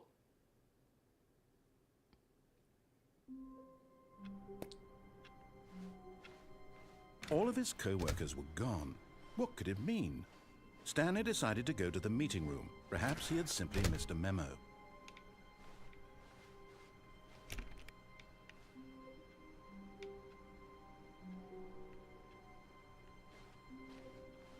Where are we going today? The bucket asked. Stanley just smiled. Anywhere they went together would be... Stanley clutched the bucket tightly to his chest and entered the door on his... This was not the correct way to the meeting I room. want to see if I can But find Stanley anything had felt new. the bucket calling to him, telling him that the employee lounge was simply the place to be. And here it was. Had the bucket turned out to be correct? Was this... No, never mind. The bucket was wrong. Stanley took the door on his left to go back to the meeting room. No, Said the bucket. don't go to the meeting room. Go somewhere else. The cargo lift, yes. Go there. Go to... Good. Said the bucket. Now ride the lift all the way to the top. There's something up It's there I there! need you to do. Stanley It's did not right question there! why or how this bucket was speaking to him. It should have alarmed him, of course, because buckets can't talk. Oh, But crap. Stanley chose not to think about this obvious fact. He I'll was go back firmly another convinced time. that the bucket had spoken to him, and he unthinkingly did whatever the bucket asked. Let me go. In here. Said the bucket. Go into this dark room over here. Stanley once again obeyed blindly. Crap. Bye-bye. But Stanley feared that any path he walked might lead to the separation of himself and the bucket, his dearest friend. So he threw himself to his death, that they might die in one another's arms. How deeply touching. Oh. What? All of his co-workers were gone. What could it mean? Stanley decided to go to the... A good bucket, a strong bucket, a humble bucket, a committed bucket. Stanley clutched the bucket tightly to his chest. This was not the correct way to the meeting room, but Stanley had felt the bucket calling to him, telling him that the employee lounge was simply the place to be. And here it was. Had the bucket turned out to be correct? No, never mind. The bucket was wrong. Stanley took the door on You've his been left bucketed. to go back to the meeting room. Okay, let's see. No, said the bucket. Don't go to the meeting room. Go somewhere How do else. I get the there? cargo lift, yes. Go there. Go to the cargo lift. Oh!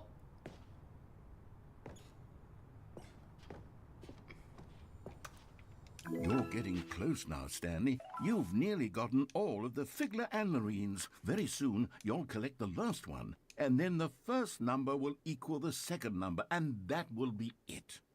We'll be different people by then. Different in the sense that we used to have none of them, and now we have them all. You can't go back to when you had no Figler Anlarines. None of us can. Okay, let's see.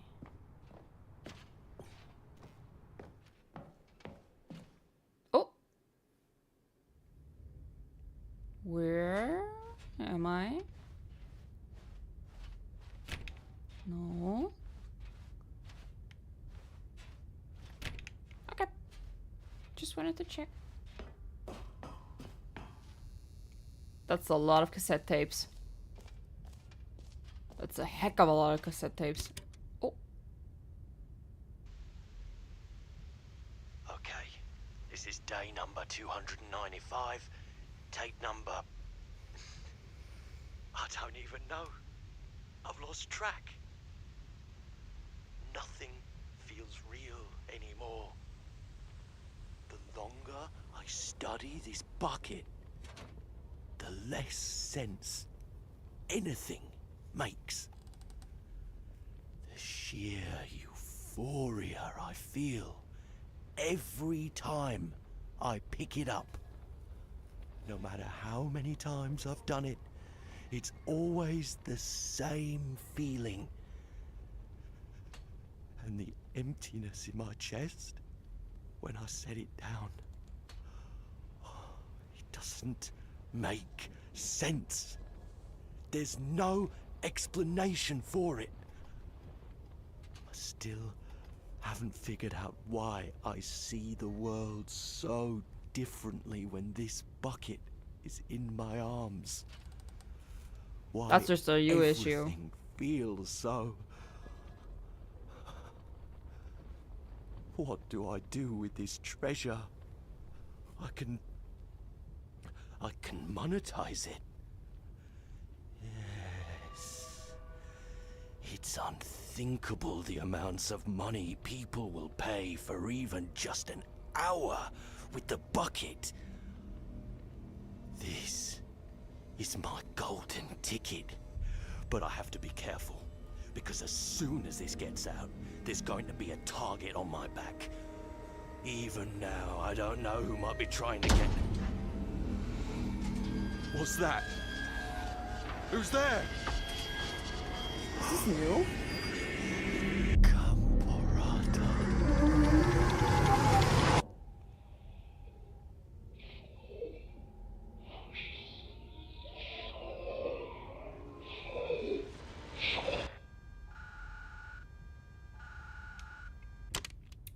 Interesting.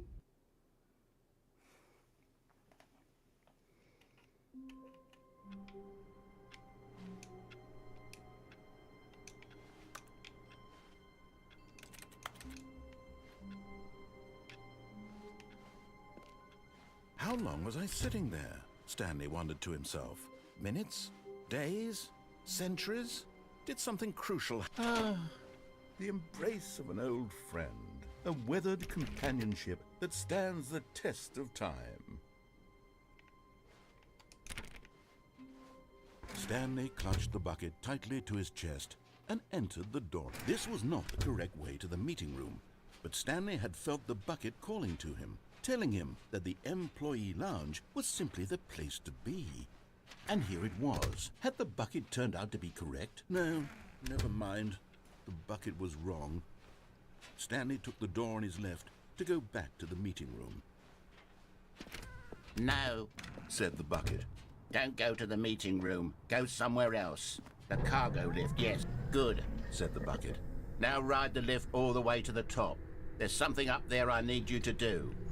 Stanley did not question why or how this bucket was speaking to him. It should have alarmed him, of course, because buckets can't talk.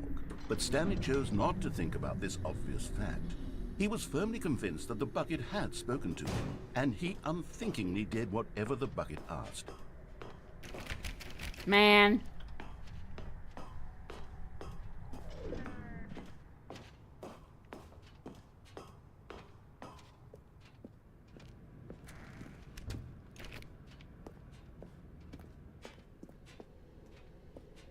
No, stop.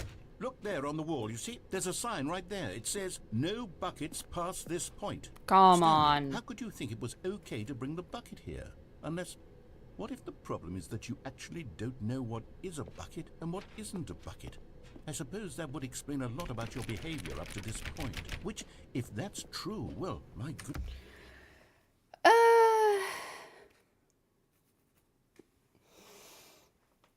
Where am I supposed to go for that other ending?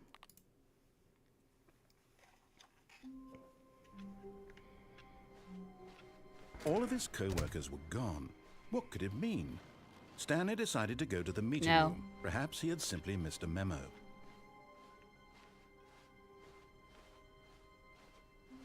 When Stanley came to a set of 2 open doors, this was not the correct way to the meeting room, and Stanley knew it perfectly well. Perhaps he wanted to stop by the employee lounge first, just to admire it. It was okay.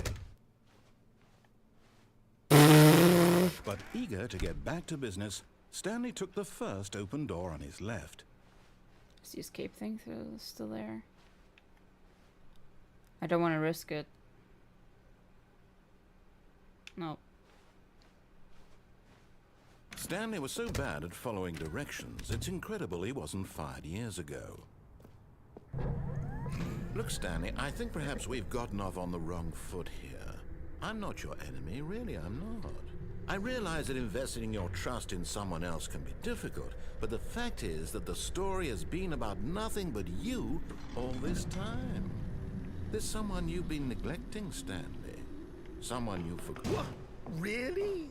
I was in the middle of something. Do you have zero consideration for others? Are you that convinced that I want something bad to happen to you? Why, I don't know how to convince you of this, but I really do want to help you, to show you something beautiful. Look, let me prove it. Let me prove it. And there it is. The last Stiggly Wiggly. Savor this moment, Stanley. This is a real accomplishment. This is doing something just for the sake of doing it.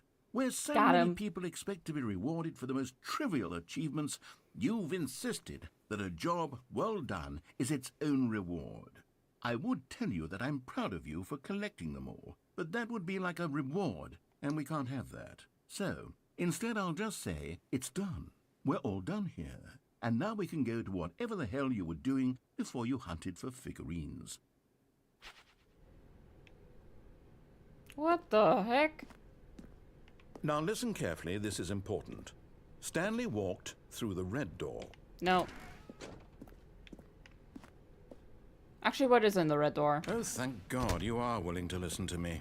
Do you see that I really have wanted you to be happy all this time? The problem is all these choices. The two of us always trying to get somewhere that isn't here. Running and running and running, just the way you're doing right now.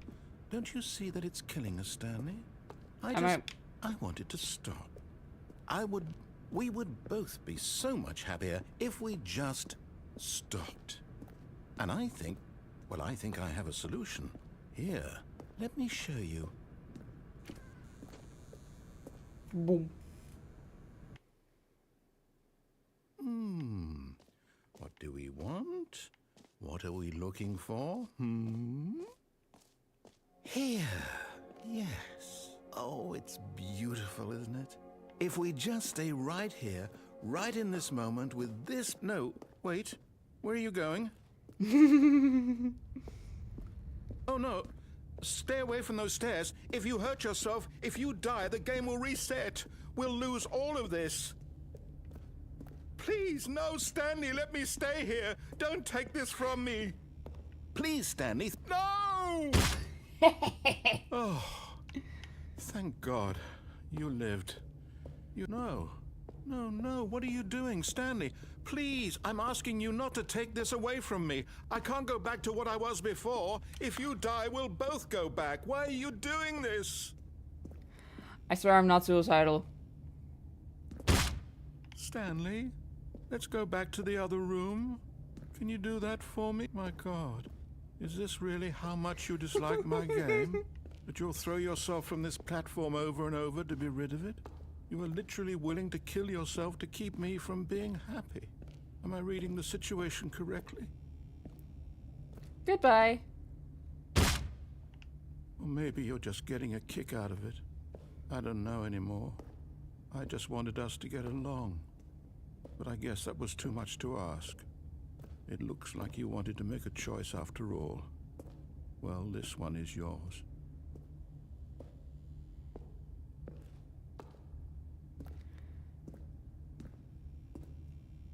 I'll see you in the next life, narrator. Is it over?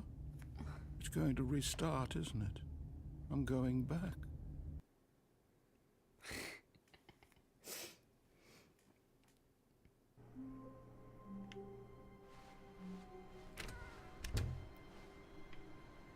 No narrator this time? Whoa. Stanley, I'm sorry, but I have to put a pause on things. It's those figurines. Those figglers. I haven't stopped thinking about them since you nabbed every last one. Wasn't it just the most intrinsically fulfilling moment of your entire life? Didn't it fill you to the brim with inner richness? That's convincing Yes, each I know time we're you supposed say. to be telling a story, but won't you please indulge me with one more trip back to the memory zone? I would love nothing more than to revisit the figurines. Just one more time.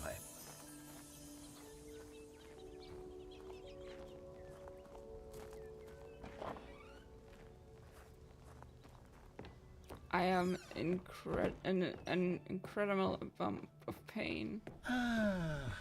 Here's where it all began. The first collectible. Back then, we had no idea of how many of them we'd find. Sure, it said 6 right there on the screen, but how could we know for certain? We were so innocent. We'll never be like that again, Stanley. Huh?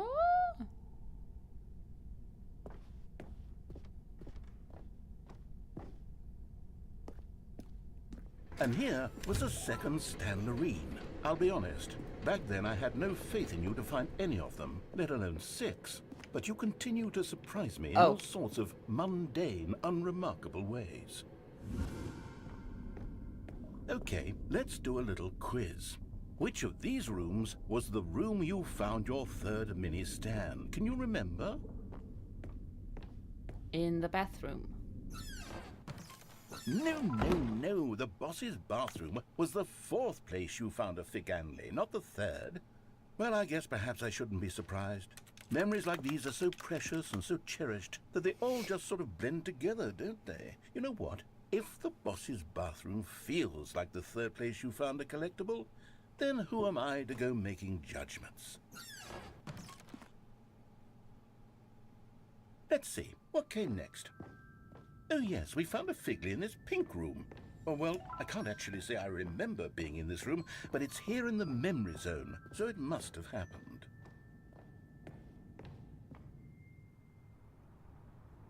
This was the 5th mini Stan, and this one was really something special. It was in the warehouse. I remember it so clearly. In fact, because this one is particularly special to me, I made a little video to commemorate the occasion. Enjoy. No.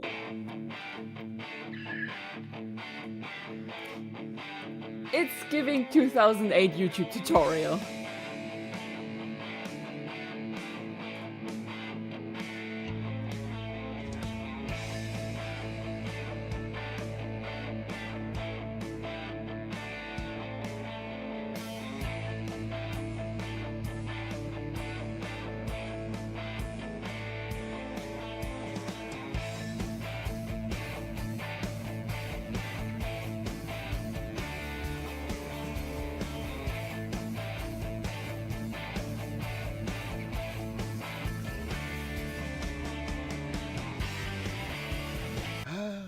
takes you back, doesn't it? I spent a lot of time making that video, but it was 8 minutes I wouldn't have spent on anything else.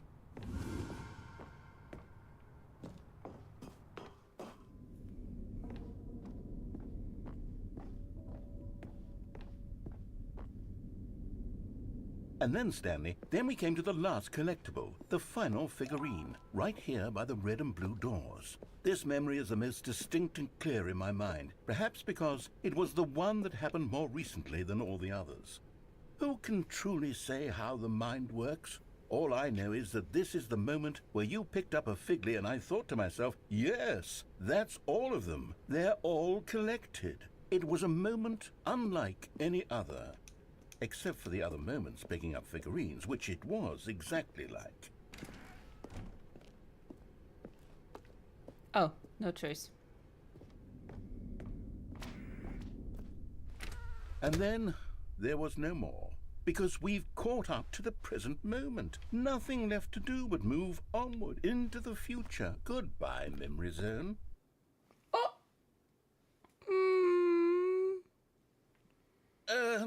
No, I'm not done. I'm not ready to move on. Stop the loading screen. Isn't there some way we can stay here, keep enjoying these figurines? Let's just go backwards. We'll do the Memory Zone again from the opposite direction. See how that feels. Okay, yes, the room with the red and blue doors. I remember this. I must say, of all the figurines we looked at in our initial tour of the Memory Zone, this one is the most distinct and clear in my mind. Let's keep going, I want more. And here's where I made that video. Don't you remember the video we watched?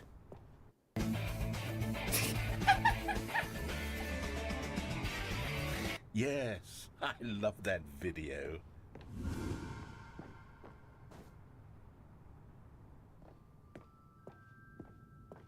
Still don't remember the pink room, Stanley. Still no memory of this one. Good room, though. A solid room. Yeah, I like it.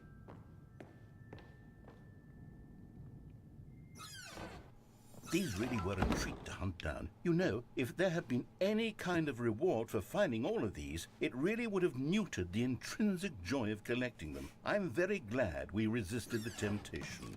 Next one.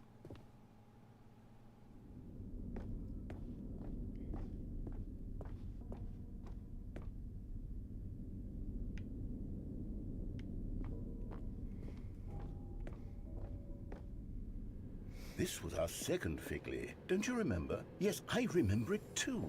The past is truly a wonderful thing. Why does anyone ever choose to leave it? Keep going. This is it. The very first one we found in the exhibit where I introduced you to the figurines. Oh, I want more memories, Stanley. I want to keep going. What else is there? What came before this? Ooh.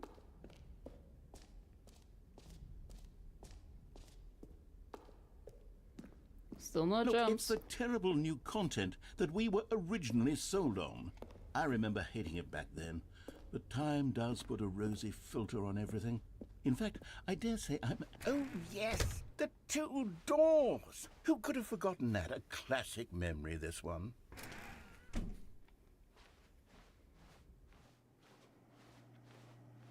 And before everything else, there was your office. Is there anything else? Was there something that came before your office?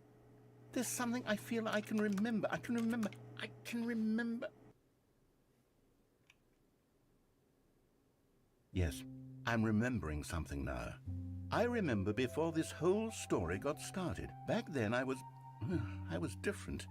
I used to make big decisions. I was passionate. I was skeptical. I weighed each decision with profound thoughtfulness. And then somewhere along the way, I stopped making decisions.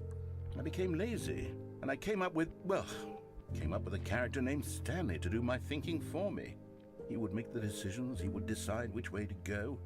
I would cheer him on as he collected figurines for no reason. Why did I invent Stanley? Was I lonely? Yes, perhaps that's it. Perhaps I needed to imagine I had companionship.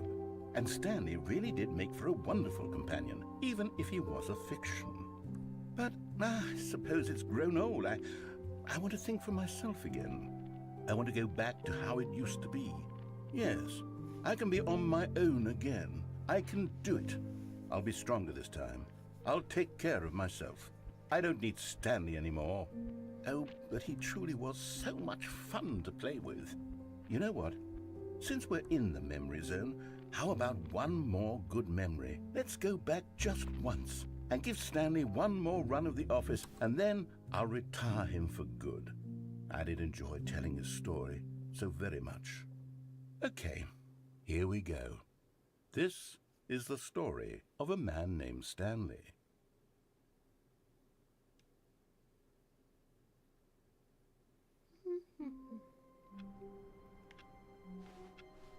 All of his co-workers were gone. What could it mean? Stanley decided to go to the meeting room. Perhaps he had simply missed a memo. I'm gonna leave the bucket.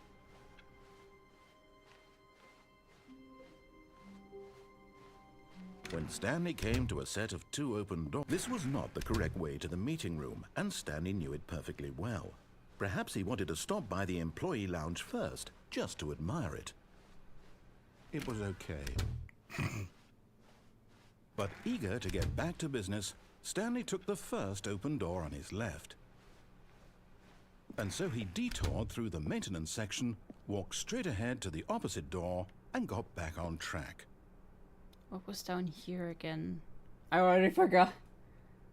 This is a bucket. Dear God. There's more. No!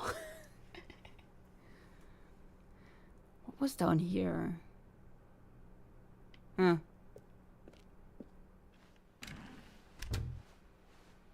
Yet there was not a single person here either. Feeling a wave of disbelief, Stanley decided to go up to his boss's office, hoping he might find an answer there.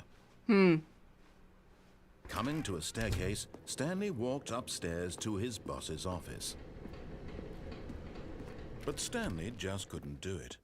He considered the possibility of facing his boss. Admitting he had left his post during work hours, he might be fired for that. And in such a competitive economy, why had he taken that risk? All because he believed everyone had vanished? His boss would think he was crazy. And then something occurred to Stanley. Maybe, he thought to himself, maybe I am crazy. All of my co-workers blinking mysteriously out of existence in a single moment for no reason at all? None of it made any logical sense. And as Stanley pondered this, he began to make other strange observations. For example, why couldn't he see his feet when he looked down? That is true. Why did doors close automatically behind him wherever he went? And for that matter, these rooms were starting to look pretty familiar. Were they simply repeating? No, Stanley said to himself, this is all too strange. This can't be real. And at last, he came to the conclusion that had been on the tip of his tongue. He just hadn't found the words for it. I'm dreaming, he yelled. This is all a dream. Oh, what a relief Stanley felt to have finally found an answer. Crazy? An I was crazy explanation. once. His co-workers weren't actually gone. He wasn't going to lose his job. He They wasn't locked me in a crazy room. after all. And he thought to himself, I suppose I'll wake A rubber up soon. room. A and rubber go room with back to rats. my boring The rats made real-life me job crazy. pushing buttons. I may as well enjoy this while I'm still lucid. So, he imagined himself flying and began to gently float above the ground. Then he imagined himself soaring through space on a magical starfield, and it too appeared. It was so much fun, and Stanley marveled that he had still not woken up. How was he remaining so lucid? And then perhaps the strangest question of them all entered Stanley's head. One he was amazed he hadn't asked himself sooner. Why is there a voice in my head dictating everything that I'm doing and thinking? Now the voice was describing itself being considered by Stanley, who found it particularly strange. I'm dreaming about a voice describing me, thinking about how it's describing my thoughts, he thought. And while he thought it all very odd and wondered if this voice spoke to all people in their dreams, the truth was that, of course, this was not a dream. How could it be? Was Stanley simply deceiving himself, believing that if he's asleep, he doesn't have to take responsibility for himself?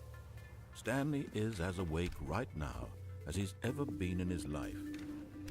Now, hearing the voice speak these words was quite a shock to Stanley. After all, he knew for certain, beyond a doubt, that this was in fact a dream. Did the voice not see him float and make the magical stars just a moment ago? How else would the voice explain all that? This voice was a part of himself too. Surely, if he could just... He would prove it. He would prove that he was in control, that this was a dream. So he closed his eyes gently, and he invited himself to wake up. He felt the cool weight of the blanket on his skin, the press of the mattress on his back, the fresh air of a world outside this one. Let me wake up, he thought to himself. I'm through with this dream. I wish it to be over. Let me go back to my job. Let me continue pushing the buttons. Please, it's all I want. I want my apartment, and my wife, and my job. All I want is my life exactly the way it's always been. My life is normal. I am normal. Everything will be fine. No. I am okay.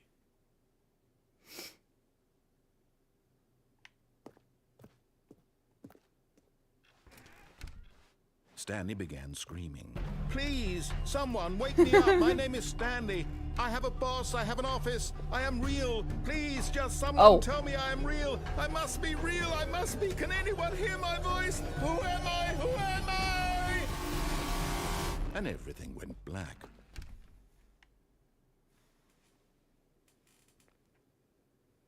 This is the story of a woman named Mariella. Mariella woke up on a day like any other. She arose, got dressed, gathered her belongings, and walked to her place of work. But on this particular day, her walk was interrupted by the body of a man who had stumbled through town talking and screaming to himself, and then collapsed dead on the sidewalk. And although she would soon turn to go call for an ambulance, for just a few brief moments, she considered the strange man. He was obviously crazy. This much she knew. Everyone knows what crazy people look like. And in that moment, she thought to herself how lucky she was to be normal. I am sane. I am in control of my mind. I know what is real and what isn't. It was comforting to think this, and in a certain way, seeing this man made her feel better. But then she remembered the meeting she had scheduled for that day, the very important people whose impressions of her would affect her career, and by extension, the rest of her life. She had no time for this, so it was only a moment that she stood there, staring down at the body.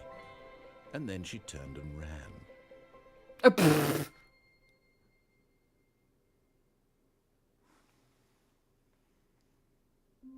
Wait a minute.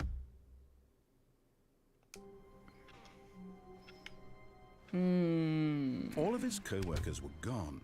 What could it mean? Stanley decided to go to the meeting room. The bucket made Stanley want to be a better man and a better co-worker.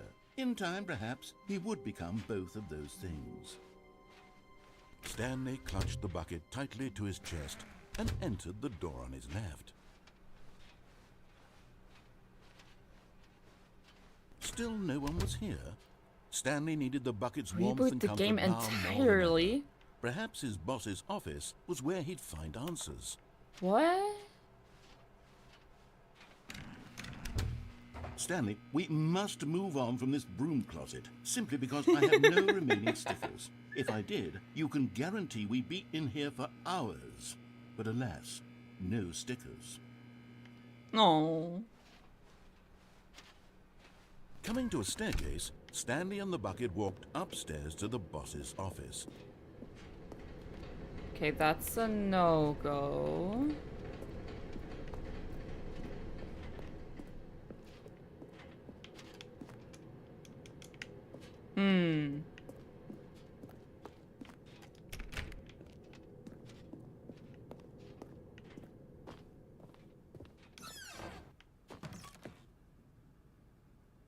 Oh, this is different every time.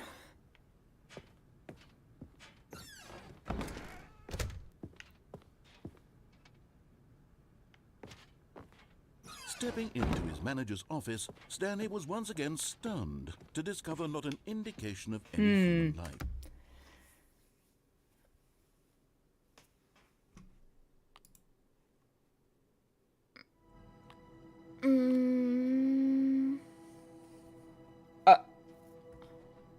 Wait a minute.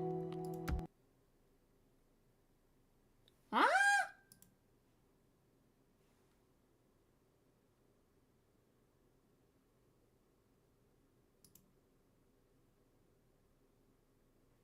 Let me start the game again.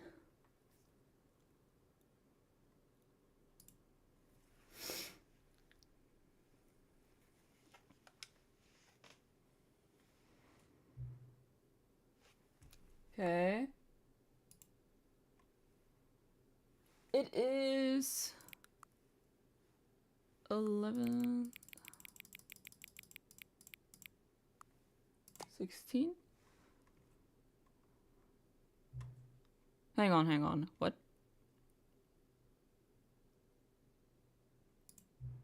Before we get started, can I just say something? Yeah. Thank you for actually setting the clock both times you've booted up the game. A lot of people don't take that stuff seriously. They just leave the clock set at 12 and call it a day. But you're actually taking the time to set the clock, and I appreciate that. That's how I know that you care about this experience. You're paying attention. I don't even have any way of knowing if the times you're setting are correct. Tell you what, I'll make you a deal. Since you've been so cooperative, next time you boot up the game and see the screen, just set the clock to your favorite time. Go ahead, pick whatever time you want, even if it's not the correct time. You've earned it. Back to the video.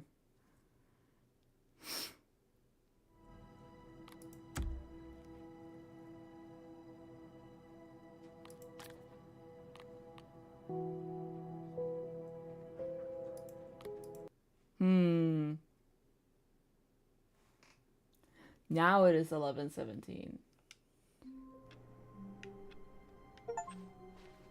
Quit the game and then start it again. All of his co-workers were gone. What could it mean? Stanley decided to go to the meeting room. Perhaps he... Not everyone is so lucky to have a bucket, but Stanley is a very lucky fellow. Very lucky indeed.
Stanley just stood there doing nothing at all.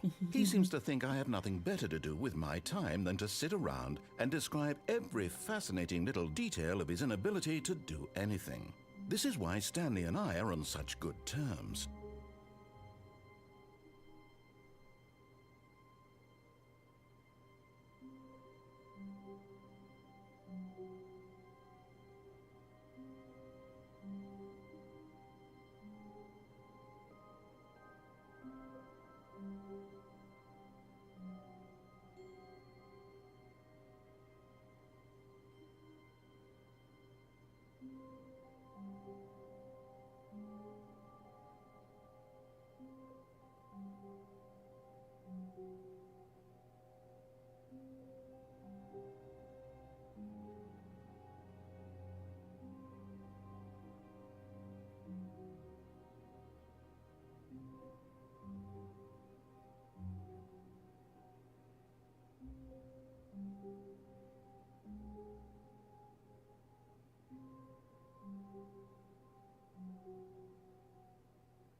Hmm.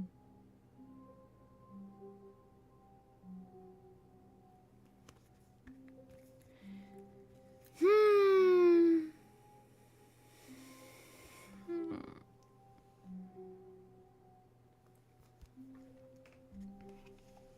You know what? I think I'll end it here. If I have to... Oop. If I find the motivation to start... Oh. My bad. If I find the motivation to play this again, I'll probably start from the beginning. Because I feel like I messed something up. But this game is funny as hell. Oh, and I'm tired and I'm hungry. Oh, my back. Oh. Yeah, I'll probably eat something and then head to bed. Depending. I gotta think about what to play tomorrow. Tomorrow's Friday. Oh, shit. Jude, we forgot JJK. We've committed a sin.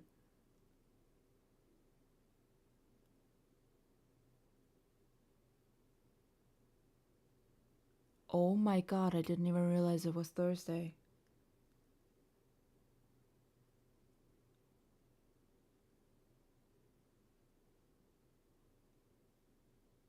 Fuck.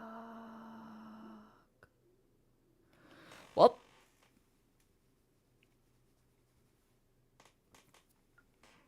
I will think of what to play tomorrow.